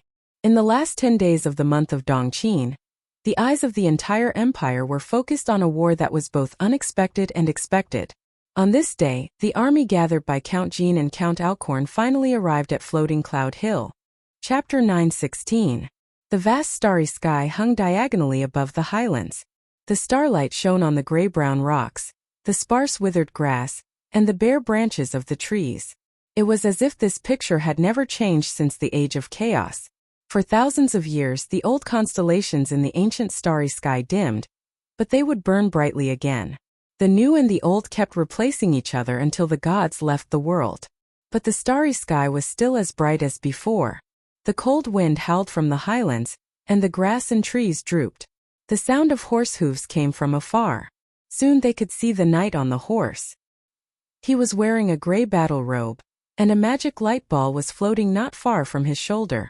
These border fortress cavalry were not uncommon in this area. Since the Toquinen lion beastmen's invasion, routine patrols had become more frequent. But on the Rokizi Highland side of the Broken Sword Mountain Range Fortress Group, such patrols were more or less overstaffed. The knight let the magic light ball fly around the road and then returned to his side. The light ball swept across the grassland and there was nothing unusual. It was unlikely that there would be anything unusual. This was the Empire's territory, and the lion beastmen were far away on the other side of the Broken Sword Mountain Range. Nothing unusual. Nothing on my side either. Well, to be honest, I still don't understand the purpose of our work. Those stinking lions are still far away from here. Why do we have to brave the cold to look at these rocks? In this godforsaken place there are only rocks and rocks. Sometimes I even wonder if even a lizard would want to stay under these damn rocks. Rock lizards will build their nests under these rocks, brother. So the enemy of the Empire is those rock lizards. The knight chuckled. "Enough, you idiot," the captain of the knights scolded. "Don't ask a question you already know the answer to. Our main mission is to guard against the bandits and cultists within our borders. Don't be greedy. I heard that the Rogerians couldn't even defeat the Aween's people, and were chased away by a bumpkin from the south." The knight burst into a roar of laughter, which gradually faded away into nothingness. As the light of the magic gradually faded away, a pair of shining eyes appeared under the shadow of the rock. It was a pair of prismatic pupils, like a cat's eyes in amber. The owner of the eyes stood motionless beside the weathered rock, staring at the direction where the Imperial Knight disappeared. Its scaly skin was almost the same color as the grayish-brown soil. It waited until the Imperial Knight was far away before it moved slightly, revealing a triangular head. This strange creature was wearing simple leather armor. There were some metal pieces on the leather armor, but the surface had been specially treated, as if it could blend in with its skin. It carried a longbow on its back, which was obviously its main weapon. It made a hissing sound as it turned around and walked behind the rock. After crossing a large grassland, a cliff appeared. It stood at the edge of the cliff and looked down. Below the cliff, on a steep, narrow path, there was a creature that was almost the same as it, looking in this direction vigilantly. It immediately raised its hand to the other party and hissed a strange word. The latter immediately turned its head and used the same voice to pass down the cliff. Then, 3 or 4 of the same words were answered in the canyon. After a while, 1, 2, 3, and 4 similar creatures separated the fog in the canyon and appeared from the bottom of the cliff. Behind them there was a long tail. It was obviously an army, which was almost entirely composed of these lizard creatures. They were well trained and silent. When they received the command, they immediately began to climb up the cliff. At first there were only a few of them, but soon dense black spots covered the entire cliff. A few more black spots quickly rose from the bottom of the canyon. They were a kind of monster with a human face and a bird's body. They were flying through the fog, flapping their wings and flying out of the fog. These harpies whistled over the lizardmen's heads. The lizardmen standing beside the cliff turned around, and the moment it turned back, countless harpies were flying out of the fog, one after another towards the southern sky. It seemed that in an instant, these monsters covered the entire night sky. The lizardmen began to climb up the cliff, and soon, more strange creatures appeared behind them. Cavemen, minotaurs, nestlords, manticores, cave giants, and finally, a Medusa wearing a white linen robe with snake hair and a human face. Medusa came to the lizardman's side and said something with a strange accent. The lizardman turned around to look at her, nodded, and said something in the same language. Medusa smiled and spoke again, but this time, she spoke in the ancient Toquenan language. "Praise the holy earth, praise Martha." At this moment, beside the two of them, an army that was hidden in the darkness, hidden from all history and legends, and hidden from everyone's expectations was stepping onto the stage of this era. They all had a common name, Jorgendy Ridge. The night was quiet in the hills, and in the valley surrounded by mountains, the diplomatic group's camp was divided into 2. Most of the tents and carriages were the captives of the nobles of the empire. Brando did not have to worry about the tents and carriages because they were prepared by the nobles of the empire. These nobles who were once arrogant but now became hostages were not mistreated in any way. Other than not being able to freely enter and leave the camp, Brando allowed them to buy all kinds of luxuries, except for women, of course. On the other hand, the diplomatic group's camp was much smaller in comparison. The carriages surrounded only a few tents, and the largest and most luxurious one was Nun Princess Magadal's tent, followed by Dilfri's tent, which was specially prepared by Brando for the daughter of Count Yenbao. As for the little Prince Haru's tent, it was not very eye-catching, and was even slightly inferior to Avram's, which was in line with his sister's teachings. But at this moment, the little prince's tent was brightly lit, and there were even sounds of dispute from time to time. "Your Highness," Baron Lutney's voice was not loud, but it was very powerful. He was an envoy from the kingdom, an envoy sent to the diplomatic corps. It sounded very strange and unreasonable, but it also showed the royal faction's helplessness in a way. What Brando did was too shocking. Of course, Makarov and Oberway could not guess how the emperor of the Cruz Empire would view this matter. But if they were to look at it from the worst perspective, the only way they could think of was to send an envoy to find a way to make the count control his actions. The baron in front of them represented Makarov, but he was not Makarov's trusted aide, but a more fanatical member of the royal faction. Before he came, he had already made up his mind that he would not be able to convince the unruly count.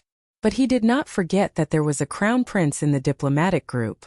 If the prince supported him, and the other nobles' descendants stood on his side, Brando would not be able to do it alone, right? He had already planned it out, so when he arrived at the diplomatic group, he went to find the prince in the middle of the night. He picked a time when most of the others were present, and when Brando and Maynold left to investigate the battlefield. He looked at Haruz and continued. These days, are you just going to watch the situation develop like this? Haruz looked at her in confusion. Mr. Envoy, I don't understand what you're saying. I'm saying that since the Ebon Rampart, you have not expressed any opinions. What is going on right now, Your Highness? Can't you see it at all? Haruz lowered his long eyelashes and thought for a moment. I think I understand, he said. But I don't think my teacher has done anything wrong. Baron Lutney looked at the future crown prince in astonishment, as if he had heard wrongly. For a moment, he almost wanted to go up and pull the prince's face to see if the young prince had been secretly swapped by his crazy teacher, or if he had been fed some kind of magic potion by that guy. Your Highness! He could not help but say with a dry mouth. Do you know how dangerous what he wants to do is? He is gambling with the fate of the kingdom and the fate of millions of people. Baron Lutney, at this moment, Dilfari finally couldn't help but speak. Although she still looked a little sickly and her complexion didn't look too good under the candlelight, she still frowned and replied weakly. When you said that, did you really think about the fate of millions of people? Do you really think that it matters to you? Baron Lutney's face did not turn red, and his heart did not skip a beat as he replied. All right, I admit that it was just an excuse, but you can't let him do as he pleases. I think the Count knows what he is doing, he is not such a selfish person. Dilfari thought for a moment and replied. You? The Baron from Ampere Seal looked at these people, and for a moment, he could not help but feel a little confused. Are these people still nobles? Where do they stand? Helpless, he could only ask for help from an outsider. Princess Magadal, what do you think? I am not Erewhon's people, and it is not appropriate for me to interfere in your affairs. However, at the Black Sword Rampart, it was indeed the Empire's fault. When this matter reaches the Holy Cathedral, I will also stand on the side of justice. The nun princess smiled gently. Besides, I still owe the Count a favor, so it is reasonable for me to help him. Baron Lutney was speechless for a moment. Now only that damn fatty Evram was on his side. At first, he thought that there was also the Duke's daughter who looked more rational, but Miss Eugenie bit her lip, and with a bitter look on her face, she refused to speak. He could not help but look at Eneide, who lowered her head and looked at her toes, not saying a word in this situation. As for that guy from Lantern Island, needless to say, he was firmly on Brando's side. Ever since that guy saved those refugees at the Black Sword Rampart, he had stepped on the same boat as the Count. As for that officer from Yanalasu, Baron Lutney felt that a mere officer might not be qualified to participate in this meeting, so he could not be bothered with him.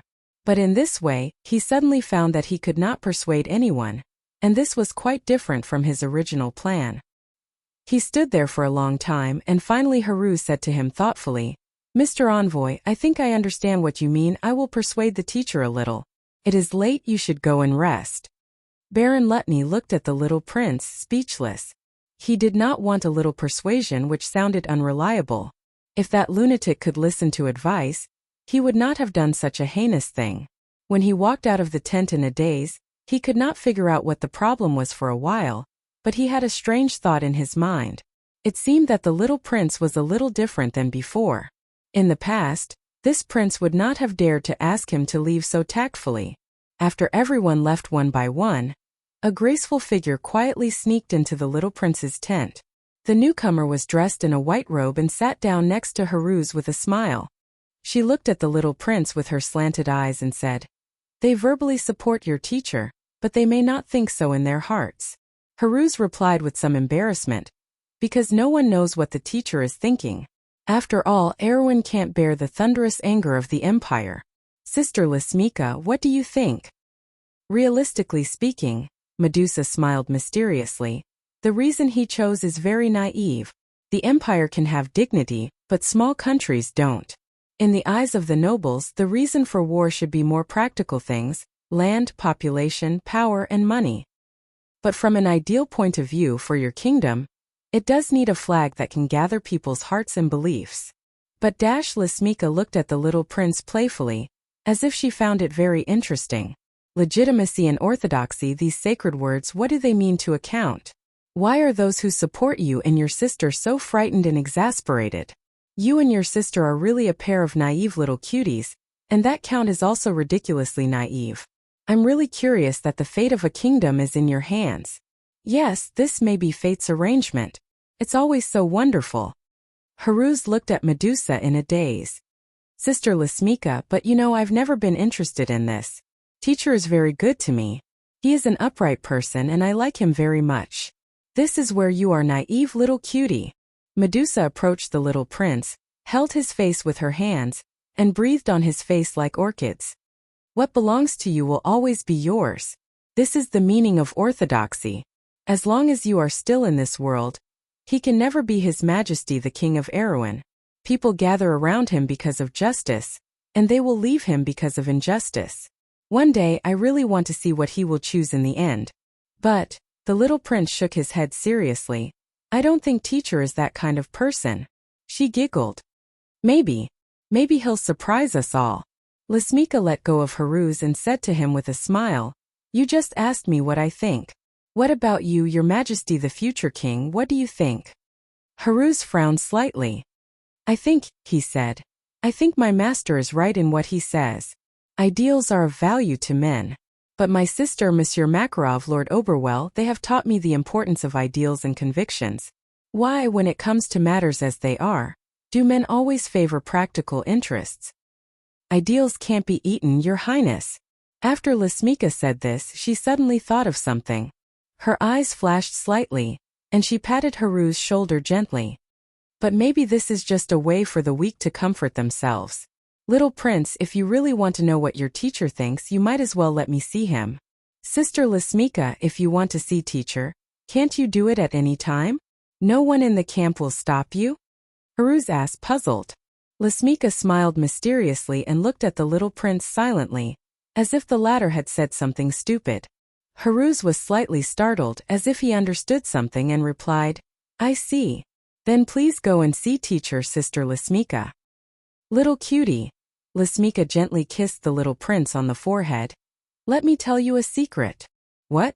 The magic that your teacher taught you is an ancient magic that has been lost for a long time. Even I have only seen a few records of it on some remnant stone tablets. I still don't understand the meaning behind his actions. I know, Haruz replied. Teacher told me that my talent is better suited to learn this kind of magic. Medusa looked at him with her prismatic pupils. Then he must not have told you the other thing. Haruz looked at her, puzzled. Ancient magic, through the hands of two men, was only taught to 4 people. Their names were the Sage of Earth and Tolerance, Alanta. The Sage of Light and Justice, Fanzin. The Sage of Flame and Courage, Flame King Gretel. The Sage of Flowing Wind and Wisdom, Saint Tossel the Wind Empress. They were the kings of kings, the ancient sages, the pioneers of the history of black iron. Since them, no one has systematically mastered ancient magic. The little prince opened his mouth slightly and sat there in a daze. Brando and Maynard rode side by side on the rolling hills. The starry night was gradually fading, and the sky in the east was pale blue. They could vaguely see the flashes of light on the horizon of Antres. It was the Evergreen Walkway, the most prosperous area between the floating cloud hills and the flower leaf territory. Count Gideon chose a good battlefield. Brando looked into the distance at the continuous forest on the rolling hills and suddenly spoke. Maynard looked back at him. The players of the Empire once wrote the most inspiring stories here, and changed a part of history. Today we are going to do the same here. The stories that happened in this land are always so similar. Brando's vision suddenly reflected a sea of spears. The army of the Anzaruta nobles was entering the battlefield they had already booked. He took a breath, patted his mount, and said to Maynard beside him, Let's go back, we have seen enough. The knight nodded silently. Oh. Chapter 9:17. The secret letter from Hillet Manor was sealed in a thick envelope and sent to the Queen's desk overnight. The flame-shaped emblem on the surface of the envelope indicated that it was a secret letter related to the military, but 7 layers of flame patterns indicated that it was not very important. Constance asked the maid to open the envelope, then took a look at the letter and handed it to Prime Minister Nydivan Jr. Hillet Manor was one of the royal family's secret informants in the Floating Cloud Hill area. The secret magic letter from there was naturally related to the Earl of Erewhon. Prime Minister Nydivan Jr. looked at it and shook his head gently. There's no end to it. But the Queen herself did not seem to care too much. She replied, Darius' grandson forced them, but this is what they deserve. On the letter was written in Kurlut's language.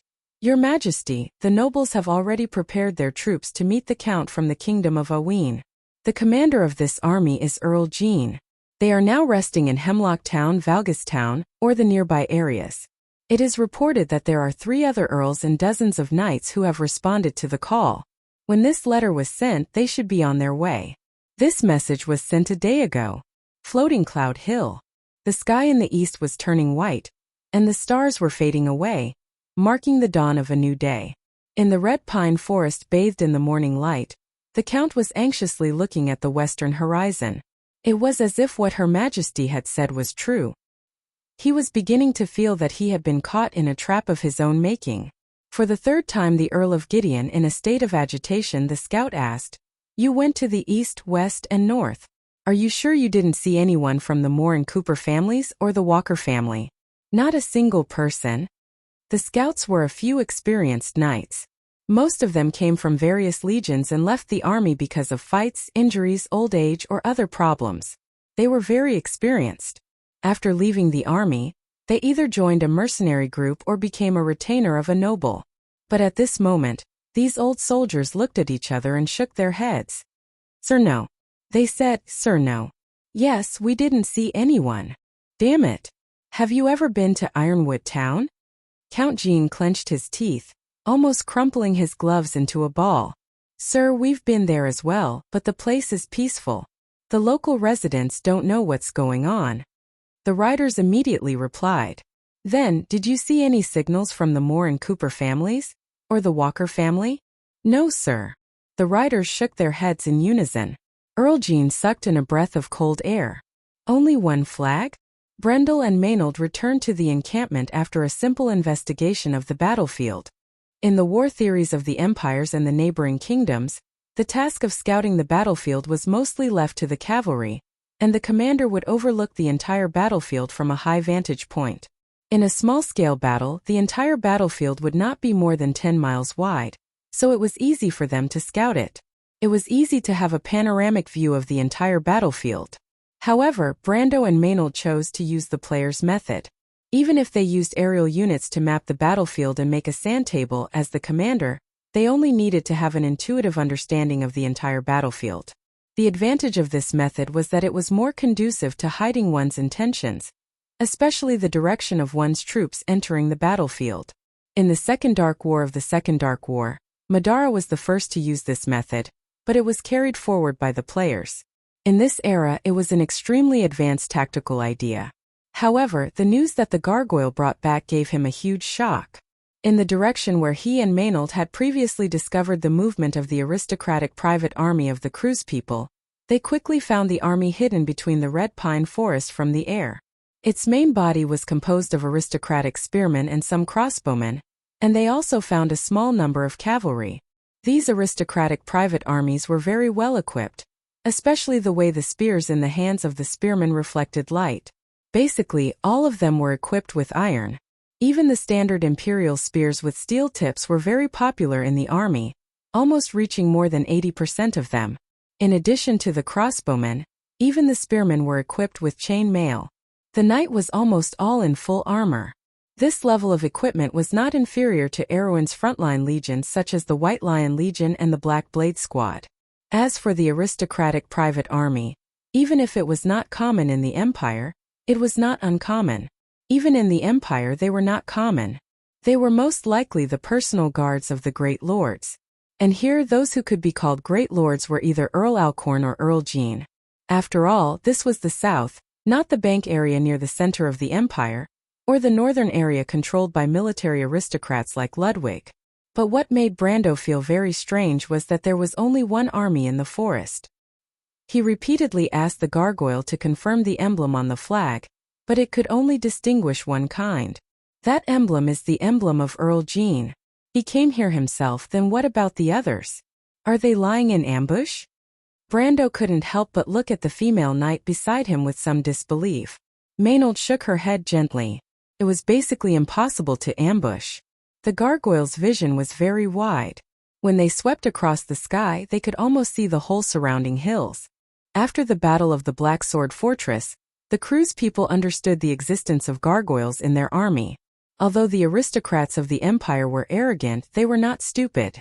On the contrary, it was impossible for them not to have heard of the gargoyles' ability. Therefore, it was unlikely that they would let their army lie in ambush in vain. Unless they were lying in ambush on the periphery of the battlefield, but in that case they would not be able to support in time. If they were to lie in ambush so blatantly, wouldn't they be treated as fools? Would Earl Jean bring 1,000 men to fight them to the death? It was impossible even if one used their knees to think. Although the summer solstice knight regiment that was defeated by them at that time was about the same number of knights, but as a local knight regiment of the empire, they were much more powerful than the private army of the aristocrats. Because the female knight instinctively thought that there was no such possibility. Brando naturally knew this point. The only remaining possibility was that the enemy's army was covered by magic. Such a case only appeared in history after the Third War of the Black Rose. The first to use it was the Fanzine, and then it gradually spread. If the Earl really came up with such a brilliant idea in this era, he could be considered an outstanding tactical talent. However, the prerequisite for this was to have an independent and centralized wizard group. The size of this wizard group was far beyond the wizards under Brendel's command. Not to mention whether the Kurlutz people could assemble such a wizard group in such a short time. Even if they did, their hidden army was a little too much. He patted his forehead and for a moment he was confused. What are Cruz's people trying to do? Maynold also shook her head in confusion. She had never seen such a battle in her dream, and the military knowledge and tactical skills she had learned in this life did not seem to be able to explain what Cruz's people were trying to do at this moment. Unable to detect the enemy's movements, Brando did not dare to act rashly. Although he knew that he had overwhelming power in his hands, he did not want to cause unnecessary losses in a small fight with the nobles of the empire. Secondly, he did not want to use some of his trump cards in such a low-level conflict. He thought about it for a moment and decided to let the White Lion Guard stand by. In the ground, he arranged for the iron puppets provided by the Buga wizards to be backup on both sides. He had not used these secret weapons in previous battles, but the current situation was a bit strange and he had to be careful.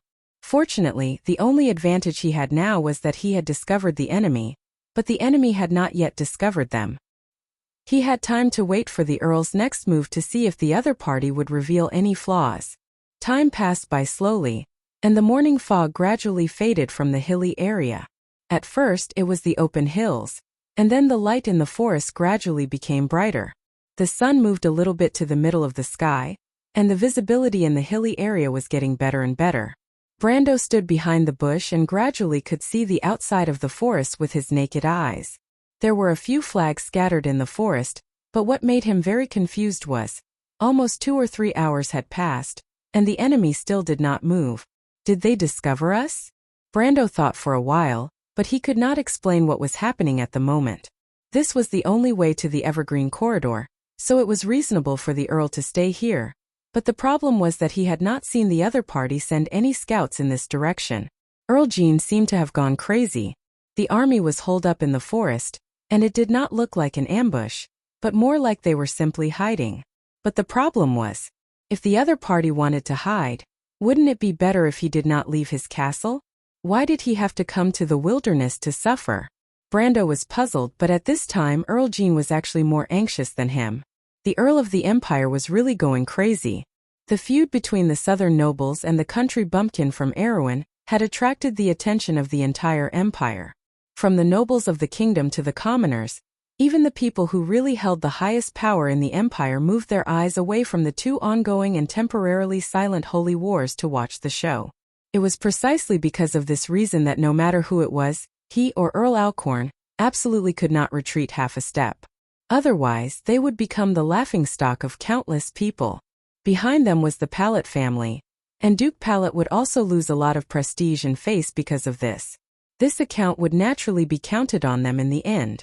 Therefore, he made an agreement with Earl Alcorn that they must stop the Earl from Erewhon in the Floating Cloud Hills.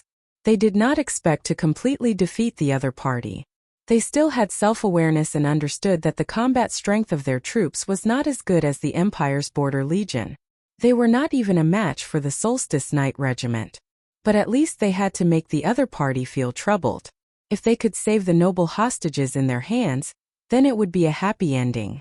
For this reason, they gathered almost all the local nobles in the southern territory who stood on the side of the Pallet family, including 4 long-established families and countless lords and knights of all sizes. Although this army was mixed, there were at least tens of thousands of people gathered together. In their opinion, it should be more than enough to deal with an envoy group of only a few hundred people. There was more than enough. However, at the last moment when everything was ready and only the east wind was missing on this morning, he encountered an unexpected problem. Earl Jean seemed to have suddenly lost contact with all his other allies. These allies should have been stationed near the various settlements or towns in this area. He had even sent people to contact them one by one the day before. But now these people seemed to have evaporated into thin air and disappeared for no reason. The Earl's forehead was drenched in cold sweat. The first thought that popped into his mind was whether he had been betrayed by those damned bastards. But this thought only existed instinctively for a split second before it was rejected by him. He understood that anyone else could go back on their word against him, but it was absolutely impossible for Earl Alcorn to do so. The two of them were on the same boat. However, if he accidentally capsized, then he would definitely not be the only one who would have to face Duke Pallet's thunderous anger. Then the only possibility was that his allies had been unknowingly killed off by the terrifying Aween man in front of him. Originally, this idea was very absurd. It sounded like a fantasy for an envoy group of a few hundred people to quietly get rid of tens of thousands of nobles' private armies within a radius of dozens of miles without alerting each other. But now, the more the Earl thought about it, the more he felt that it was possible. He had not really had any dealings with Brando before, although Brando had captured some of his subordinates. He had many nobles under his command, and one of them was even his nephew, but the previous conflicts were actually private conflicts between these local nobles and Brando.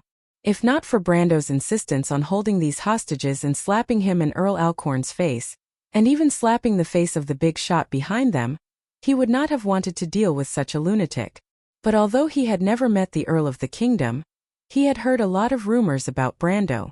The most clear one was the part where he attacked the Imperial fortress. It was an entire legion that was completely subdued by him. They were neither defeated nor defeated, but were completely captured and forced to do as he wished. Do things. Earl Jean suddenly realized that he might have done something stupid. He actually thought that he could defeat such a terrifying person. Even if he had tens of thousands of men under his command, how could he compare to the Rogerian Border Legion? At this time, the Earl's mind was full of nonsense. He sent his men to continue to the direction of his allies' camp to find out what happened. If he could not meet them on the road, then at least go to their previous camp. If they were not there, or if they found traces of the battle, Earl Jean thought for a moment. How could he arrange a safe escape route for himself?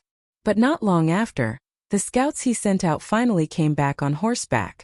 Although these riders looked travel-worn and exhausted, there were no bloodstains on their bodies, and no one showed any signs of injury. This meant that they were not intercepted. This discovery made Earl Jean a little relieved. He quickly asked, "What about Moore Walker and the Cooper family? And what about Count Alcorn? Did you find them?" He asked the questions in his heart like a machine gun, but before he said 2 sentences he suddenly stopped, because he saw that his men were looking at him with a very strange look, which made his hair stand on end. What's going on? He subconsciously felt that the problem might be a little serious, even beyond his expectations.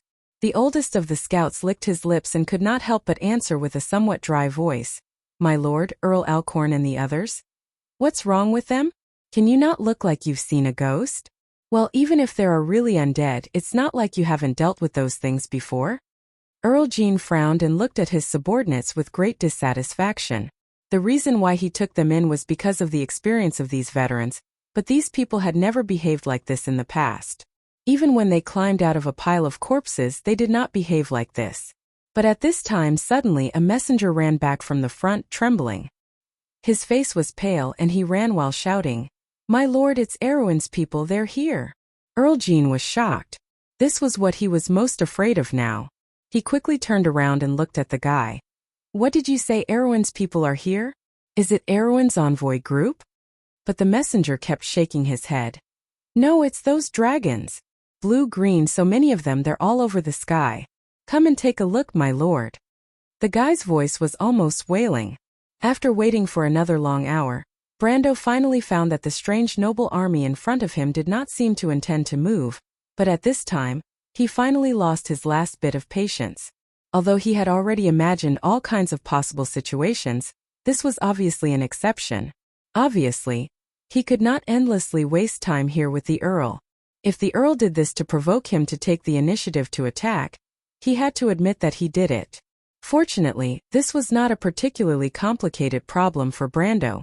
Although it was not up to him to attack or not, the choice of how to attack was in his hands. Of course, he could not expose his intentions to the other side first. Since the other side wanted to see what he had, the best way was to let the Shire command the ether dragons to test the waters. And so he did. But the final result was far beyond his expectations. In fact, it was also beyond the expectations of Maynard, the Shire, and even the little Princess Medisha. The Shire had just let the ether dragons enter the battlefield when a person ran out from Earl Jean's army.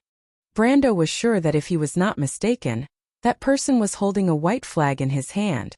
At that moment, even he could not help but be deeply confused. Could it be that the Earl came here to surrender to him? Is this how the people of Cruz fight?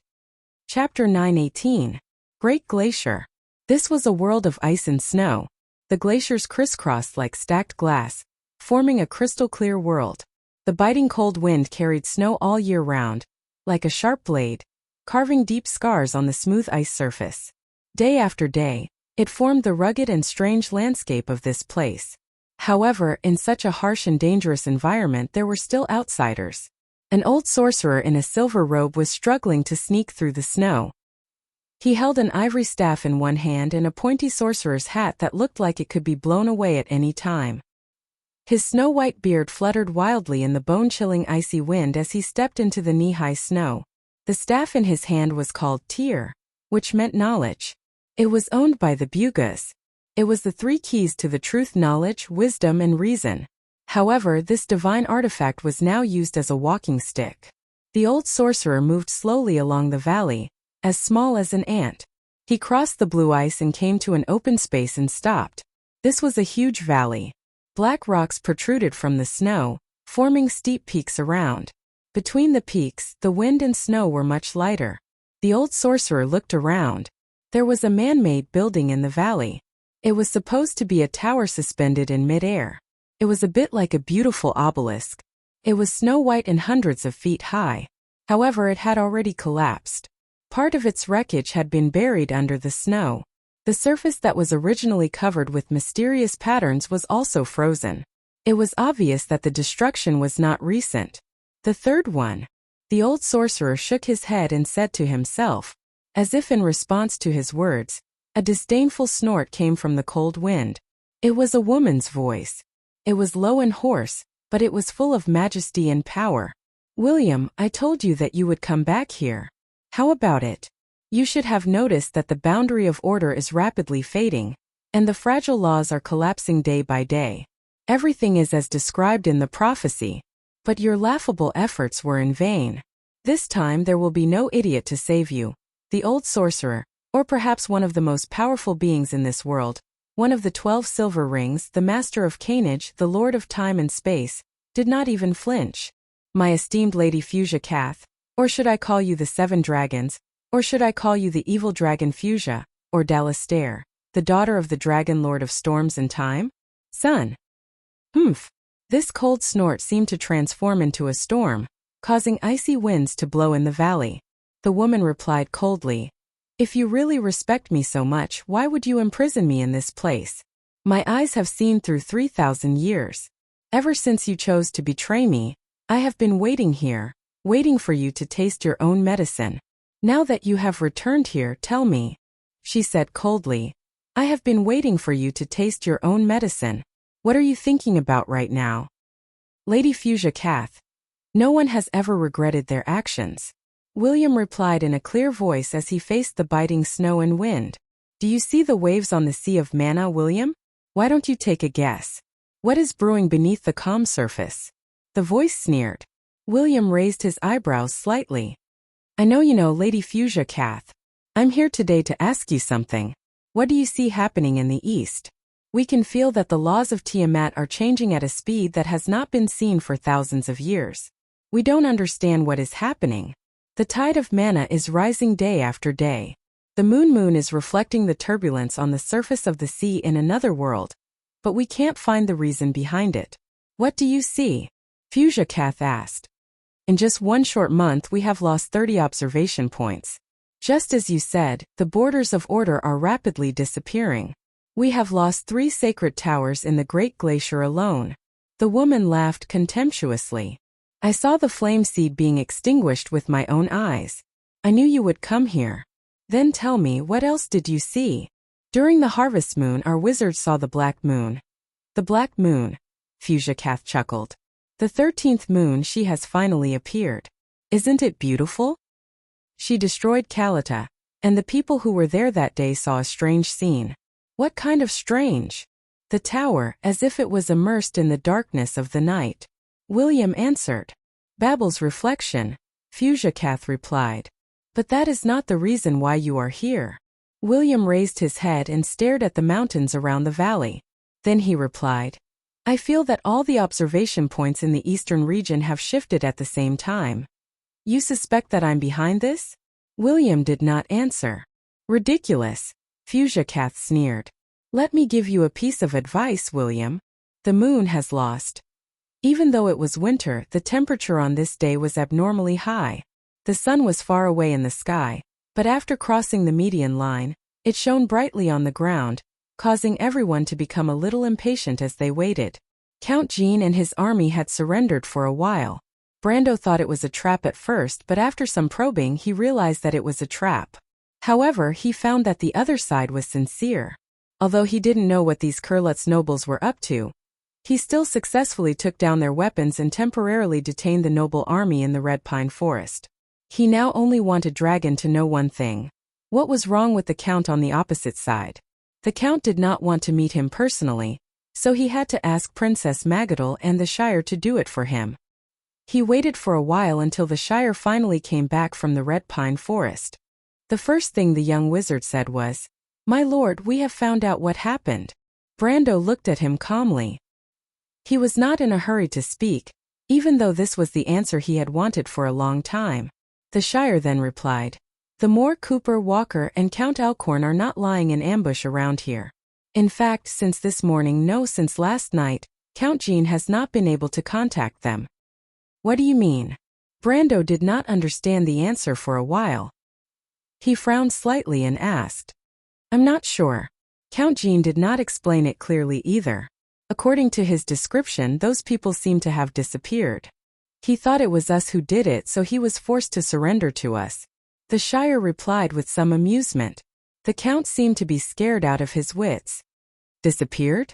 Brando was stunned for a moment before he asked, What does that mean? The Shire replied.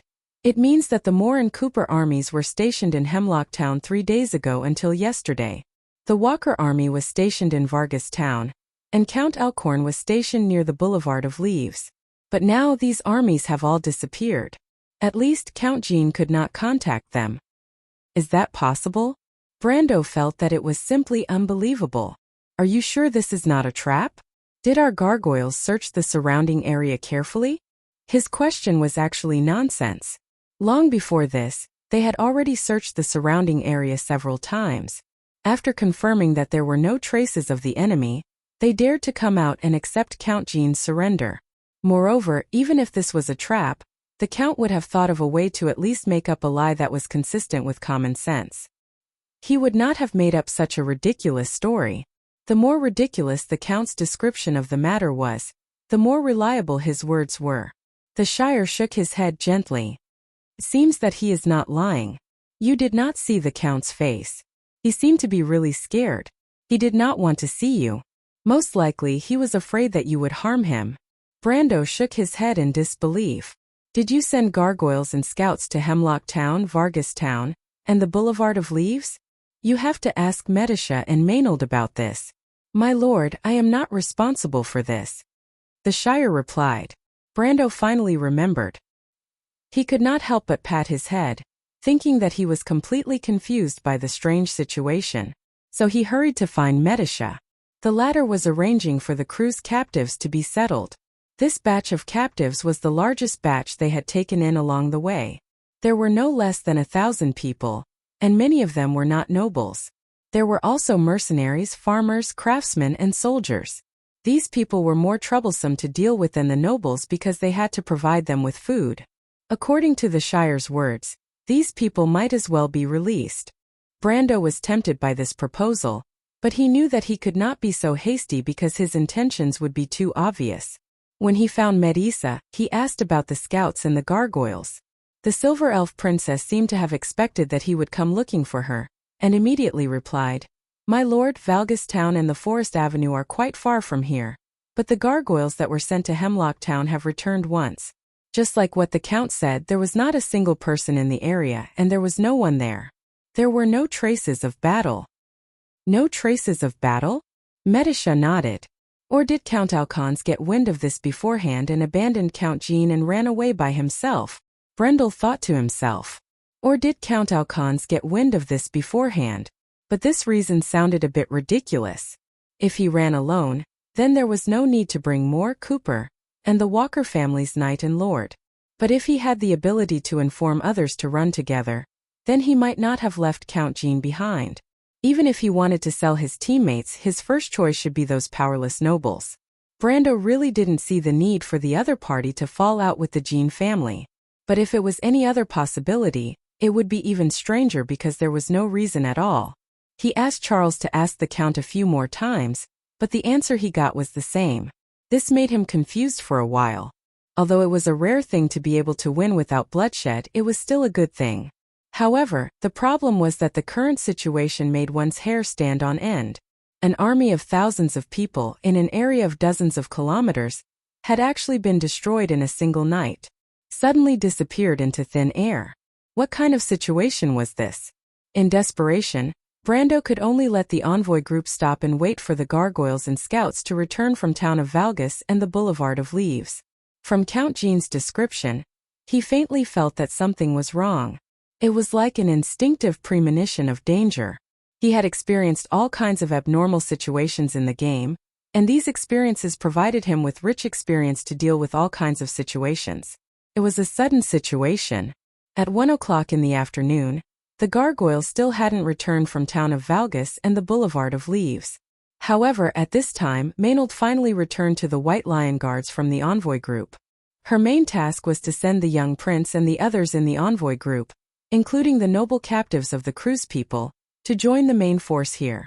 Brando felt that there was something wrong with this battle. That was why he sent this female knight, who was more reliable, to handle this matter. Under normal circumstances, Roman and Dilfrey were in charge of this matter. After Maynard returned to the White Lion Guards and heard the description of the others, she immediately frowned. How far is this place from Rokizi? The fortress group of the Broken Sword Mountains? Brendel immediately understood what she was thinking. They had worked together for a long time, and sometimes they could understand each other with just a glance or a word. He immediately shook his head. This place is not far from Rokizi, the closest fortress in the Broken Sword Mountain range, but it's very far from Toquinen. This is the Floating Cloud Hills, and according to the nearest map, it's not far from here. Rest, the Lion Beastmen of Toquinen are still in the south of the Anzaruta Mountains. Even if they break through the fortress at the same time we receive the news, it is impossible for them to reach here. Not to mention that they are still biding their time there, the Shire added. Brando nodded but then said, "But we can't rule out the possibility that the nobles are providing us with false information." "What's in it for them, my lord?" the Shire asked. "There's no benefit," Brendel replied. "The Kurlutz nobles can't possibly side with the Lion Beastmen, so there's no point in them lying to us about this. But the problem is, what if the information they received is not accurate?" But this time Medisha shook her head. "My lord, we have been collecting similar information from the captives according to Maynard's instructions, but the rumors we received were similar. Unless the Lion Beastmen are deliberately deceiving the Empire, what the nobles said should be true." "Unless the Lion Beastmen are deliberately deceiving the Empire?" Brando suddenly caught this sentence. He glanced at Maynard. According to their earlier analysis, the Lion Beast men were biding their time in the south of Rokizi, the Broken Sword Mountains. Unless there was some internal conflict, or they were deliberately deceiving the Empire's border army. The possibility of the former was very small. The Lion Beast men were a clan kingdom under the leadership of the Great Chief and the High Priest. Under the leadership of the Great Chief and the High Priest, if there was no conflict between the two, then it was almost impossible for there to be any internal conflict within the army. Perhaps there would be some small conflicts between the tribes, but it would not affect the overall situation. As for the relationship between the Great Chief and the High Priest, the possibility of there being any problems was even smaller. The leader of Tokunin in this era was the Lion King, or a famous monarch. He was the student of the High Priest of this generation, and there were no rumors of any unhappiness between the two. But if it was not the former, then it could only be the latter. But before this, Brando did not have enough information, so he could only put aside the movements of the Lion Beast men for the time being. But now, when Medisha reminded him, he immediately remembered and asked, "Senior, is there a tunnel under Anzaruta left by the ancient dwarves?" In a moment of desperation, he accidentally called out the name of Allium Japonicum when he was in the other world. But fortunately, the others did not seem to notice this detail.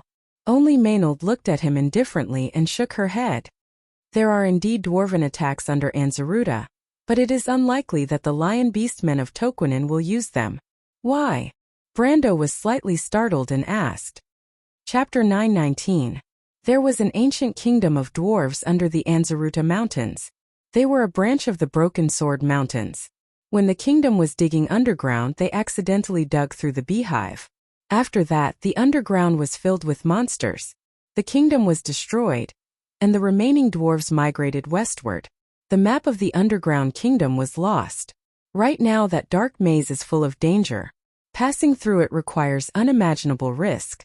Even if we ignore these difficulties, it's not something that can be done in a month or two if the dwarves want to dig out a passage from the hard rock layer and connect the lost tunnels. Maynard replied. That's right, Norton said. After Maynard reminded him, Brando also remembered this matter. After all, he was not as familiar with Cruz as he was with Erwin. That was why he asked.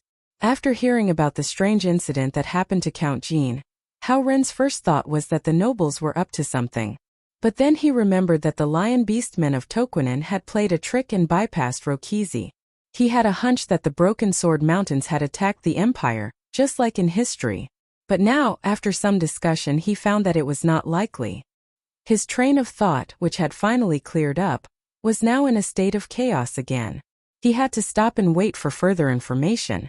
20 minutes later, the first batch of gargoyles that went to Vargos came back. Medisha came to him with the imaging crystal that she had taken from the gargoyles. She hesitated and said, "My lord, what's wrong?" Medisha shook her head slightly. Unlike the Shire's frivolity, the Silver Elf Princess never boasted or made promises. She just handed the imaging crystal to Brando and said, "My lord, please take a look at it yourself." Brando took the imaging crystal. This kind of recording crystal was not rare in Wonde, but it was not ordinary either. It could record a few 3 to 5 minute sound clips and preserve them for years to decades. The fact that the Bugas dared to put it on every gargoyle was enough to prove the magician's wealth. He infused it with magic, and the crystal glowed. Then it showed the images that the gargoyles saw when they were flying high in the sky. In the image, the forest was like a thick carpet, and there were some plots of land of different shades at the edge. Those were farmland dotted with red roofs, barns, windmills, and other buildings. No one spoke. Maynard and Brando had already recognized that this was the outskirts of Vargos. It was an Empire-style idyllic scene. But then they saw a strange scene. The gargoyles flew over the town, and the red roofs began to become denser. Several roads like veins went through the bustling market. But in such a big town, there were no pedestrians on the streets, and there were no flocks of birds flying in the dense shade of the trees. It was like a ghost town. After that, they found some strange things in Vargas's square. They looked like grains of sand scattered all over the place. Brendel took a closer look and realized that they were either humans or similar creatures, but they stood still in the square like statues. What's going on? The Shire was stunned. Could it be that there was a sudden monster attack near Vargos, and the whole area was attacked by either the death-eyed wyverns or the petrifying lizards? Brando shook his head. Death-eyed wyverns were not social creatures, and they mostly moved alone outside of mating season. The petrifying lizards were even more territorial creatures, and would not rashly come to the human world. These two monsters were unlikely to turn a human town into a ghost town. The only possibility was that this was an organized attack. He already had a candidate in mind. He looked back at Maynard and saw the same guess in her dark eyes. It's the people of the Snake Queen, the curse for all eternity. Medusa. The Shire was speechless. Aren't they underground in Jorgendy Ridge? How could they come to the surface so easily? The denizens of the underground would not easily go to the surface world. They had to go from Jorgendy Ridge through the huge beehive above the dome, and then through the underground cavities of the shallow surface, and the rivers that seeped into the underground. It was a long and dangerous journey. Tajiv and its tribesmen had once walked this path. During that migration, countless subterranean dwellers died along the way. They died from disappearances, attacks from monsters, and the most terrible of all, diseases and starvation. However, it was proven that if necessary they would still dare to try. This was the unique tenacity of the subterranean dwellers. I remember, Brando muttered. The denizens of Jorgendy Ridge also believe in the goddess of earth, right? That's impossible. The Shire was a little surprised. The denizens of the underground believe in the goddess above, and the denizens of the surface believe in the goddess below. Although their beliefs came from the same source, that was 1,000 years ago. Since the Great Schism, the dwarves and lionmen on the surface no longer have any contact with the denizens of the underground.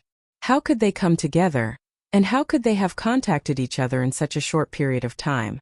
Before the Great Schism, the denizens of the surface and the denizens of the underground did believe in the same goddess. But since the War of the Holy Saints, due to the loss of faith and other problems, the Temple of the Earth was no longer the same as it used to be.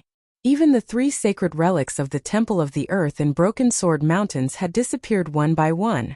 Since then, many sects that believed in the goddess of Earth had been in conflict. The 2 largest sects, Toquinen and Jorgendy Ridge, had long gone their separate ways. It had been 1,000 years since then. Brando of course knew that, but at that moment, he had a gloomy thought in his mind. What were the lionmen waiting for on the other side of Rokiki, the fortress of Broken Sword Mountains? He looked at Maynard. The knight frowned and nodded slightly at him. How sure are you? He asked pointedly. If the attackers are indeed from Jorgendy Ridge, then the strange behavior of the lionmen is most likely related to them, the knight replied calmly. Everyone was silent. They were wondering if the line of defense could hold if the Golden Mane lionmen of Toquinen and the denizens of Jorgendy Ridge attacked Rokiki, the fortress of Broken Sword Mountains. Rokiki, the fortress of Broken Sword Mountains, might be in danger. Even the Shire himself was shocked when he said this.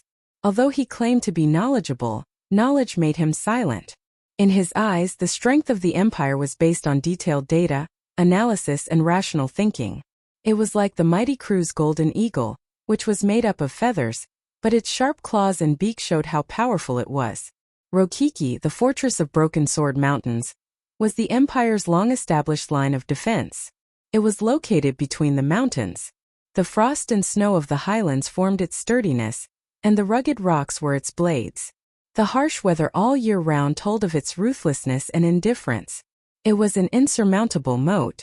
Even if the lionmen could take down 1 or 2 of the fortresses, it would be a frivolous joke to say that they could defeat the entire line of defense. However, Brando and Maynard were extremely calm when they heard this. This was something that they had expected. The shock brought by the first and the second time was completely different. They had witnessed the fall of the invincible line of defense in history, so they were very calm now. Although it's just a speculation, we have to prepare for the worst. If everything is true, where is the army of Jorgendy Ridge now? How big is their scale? Rokiki, the loss of the fortress of Broken Sword Mountains, we have to reevaluate everything. The key is whether the threat close at hand, the army of Jorgendy Ridge that annihilated Count Alcon's army, has learned of our existence. We have to first confirm the danger around us. Brando thought for a moment and replied. Maynard looked at him and nodded in agreement. The Shire also looked at his feudal lord in surprise. Martha above, my feudal lord? I almost thought that you also graduated from the Royal Knight Academy. This is the knowledge of the mercenaries. My lord, when did you learn this from Utah? This flattery was just right. Brando couldn't help but feel a little funny and replied, there are still many things that you don't know. Of course. Otherwise, why would you be the feudal lord? And I'm just a little follower. The Shire smiled and teased without a care. Medisha also covered her mouth and laughed, then asked, my feudal lord, what should we do next? Let's call the others first. This is a big matter. We have to let them know first. Otherwise, the Duchess will say that you don't respect them again. Medisha replied with a smile, arbitrary and opinionated. Yes, I'm annoyed to death by her. Brando sighed and pretended to reply helplessly. The little princess couldn't help but giggle. Get the hell down, damn bastard. Rogers roared and stabbed the troglodyte in the chest. He then lifted his leather boot and kicked it down the stairs. But because he used too much force, he couldn't even pull out his sword. He could only watch the troglodyte roll down the dark corridor with the disgusting creature. But in an instant, he saw one or two flashes of light in the darkness. His heart trembled, and he hurriedly lowered his head. Bang! Bang! 2 spears were inserted into the door frame above his head. The tails of the spears were still trembling slightly. He was startled and no longer cared about snatching back his sword. He hurriedly took a step back and closed the door. Then, he dragged the cabinet and bed next to him to block the door with all his might.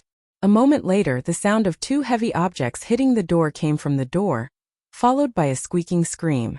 Rogers breathed a sigh of relief. He turned around covered in blood and looked at the 4 people left in the empty room with a wry smile. Out of the 12 people, only a few of them were left. Since the beginning of the Nedwin era, the royal family of Cruz had placed spies and eyes all over the empire. And they were the knight of the imperial court stationed in the Hillet Villa. Their task was not to participate in local defense. These monsters came out of nowhere and entangled them.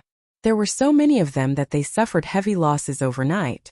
They had no choice but to escape to this farm for self-protection. But in fact, all the remaining people understood that the so-called self-protection would not last long. A tall man with curly hair was leaving the window. He put down the curtains, and the light in the room immediately dimmed.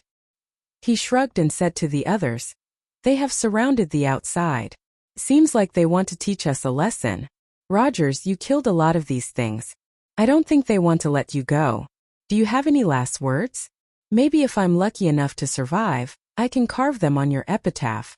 Master Rogers, Sequin is dying. In the corner of the room, a female knight who was holding her companion who was covered in blood looked up and said sadly. The knight in her arms had a deep wound on his chest, but it was not a fatal wound. The fatal wound was on the back of his head. The female knight was holding one of her hands there. Blood flowed down her hand like a stream. Pray for him, Nisha. Rogers sighed. The only person in the room who did not speak was a young man in a long robe. He was concentrating on putting the parchment in his hand into the fire in the middle of the room. He lowered his head, and only the bright light of the fire was reflected in his dark eyes. It was as if this was an incomparably sacred task for him. Rogers looked at the young man and shook his head. He then asked the others, what was that? Did you see it clearly? Have you heard of it? I think it was a meteor. Too bad I didn't have time to make a wish at the time, the tall man continued. But we ran into these subterranean dwellers on the way here. I suspect that there's some sort of connection between the two. Normally, these things wouldn't come to the surface. Rogers was silent for a moment before he said with certainty, I don't think it's that simple. We have to find a way to inform His Majesty. The female knight silently prayed for her companion. The young man who was burning the parchment looked up at the others and said concisely, I can't do it. Can't do it? Rogers stared at his companion in confusion. Ka was the most outstanding wizard in their group. No matter what the situation was, he could always send out a magic message. The young man did not speak. He only stretched out his 5 fingers. Everyone saw a flicker of flame between his fingertips, but it disappeared in a flash, leaving behind a few faint golden red lines. What's going on? The tall man could not help but widen his eyes. Your tricks didn't work? That's impossible, Ka. You're the best. The young man looked at them and said, Magic is out of order. What do you mean? Rogers frowned. Something is interfering with the law. What is it? A more powerful spell, a divine artifact, or some unknown existence? The young man replied. Roger's face became serious. If all the coincidences come together, then it's probably not a coincidence. Kanasha, Trevor, I think we may have encountered the worst-case scenario. What could be worse than this? The tall man asked. Before he could finish his sentence, he heard a loud crashing sound from outside the door. Then, with a crisp cracking sound, a crack appeared on the wooden door.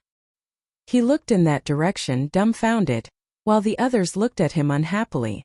The latter could only helplessly spread out his hands. Well, I'm a jinx. Pretend I didn't say anything. Rogers took the sword from the severely injured knight and said to the others, We have to try to break out. His Majesty is still waiting for our news. As he spoke, he pulled out his sword. Brando began to issue orders one by one. The outer perimeter of the diplomatic group was first expanded.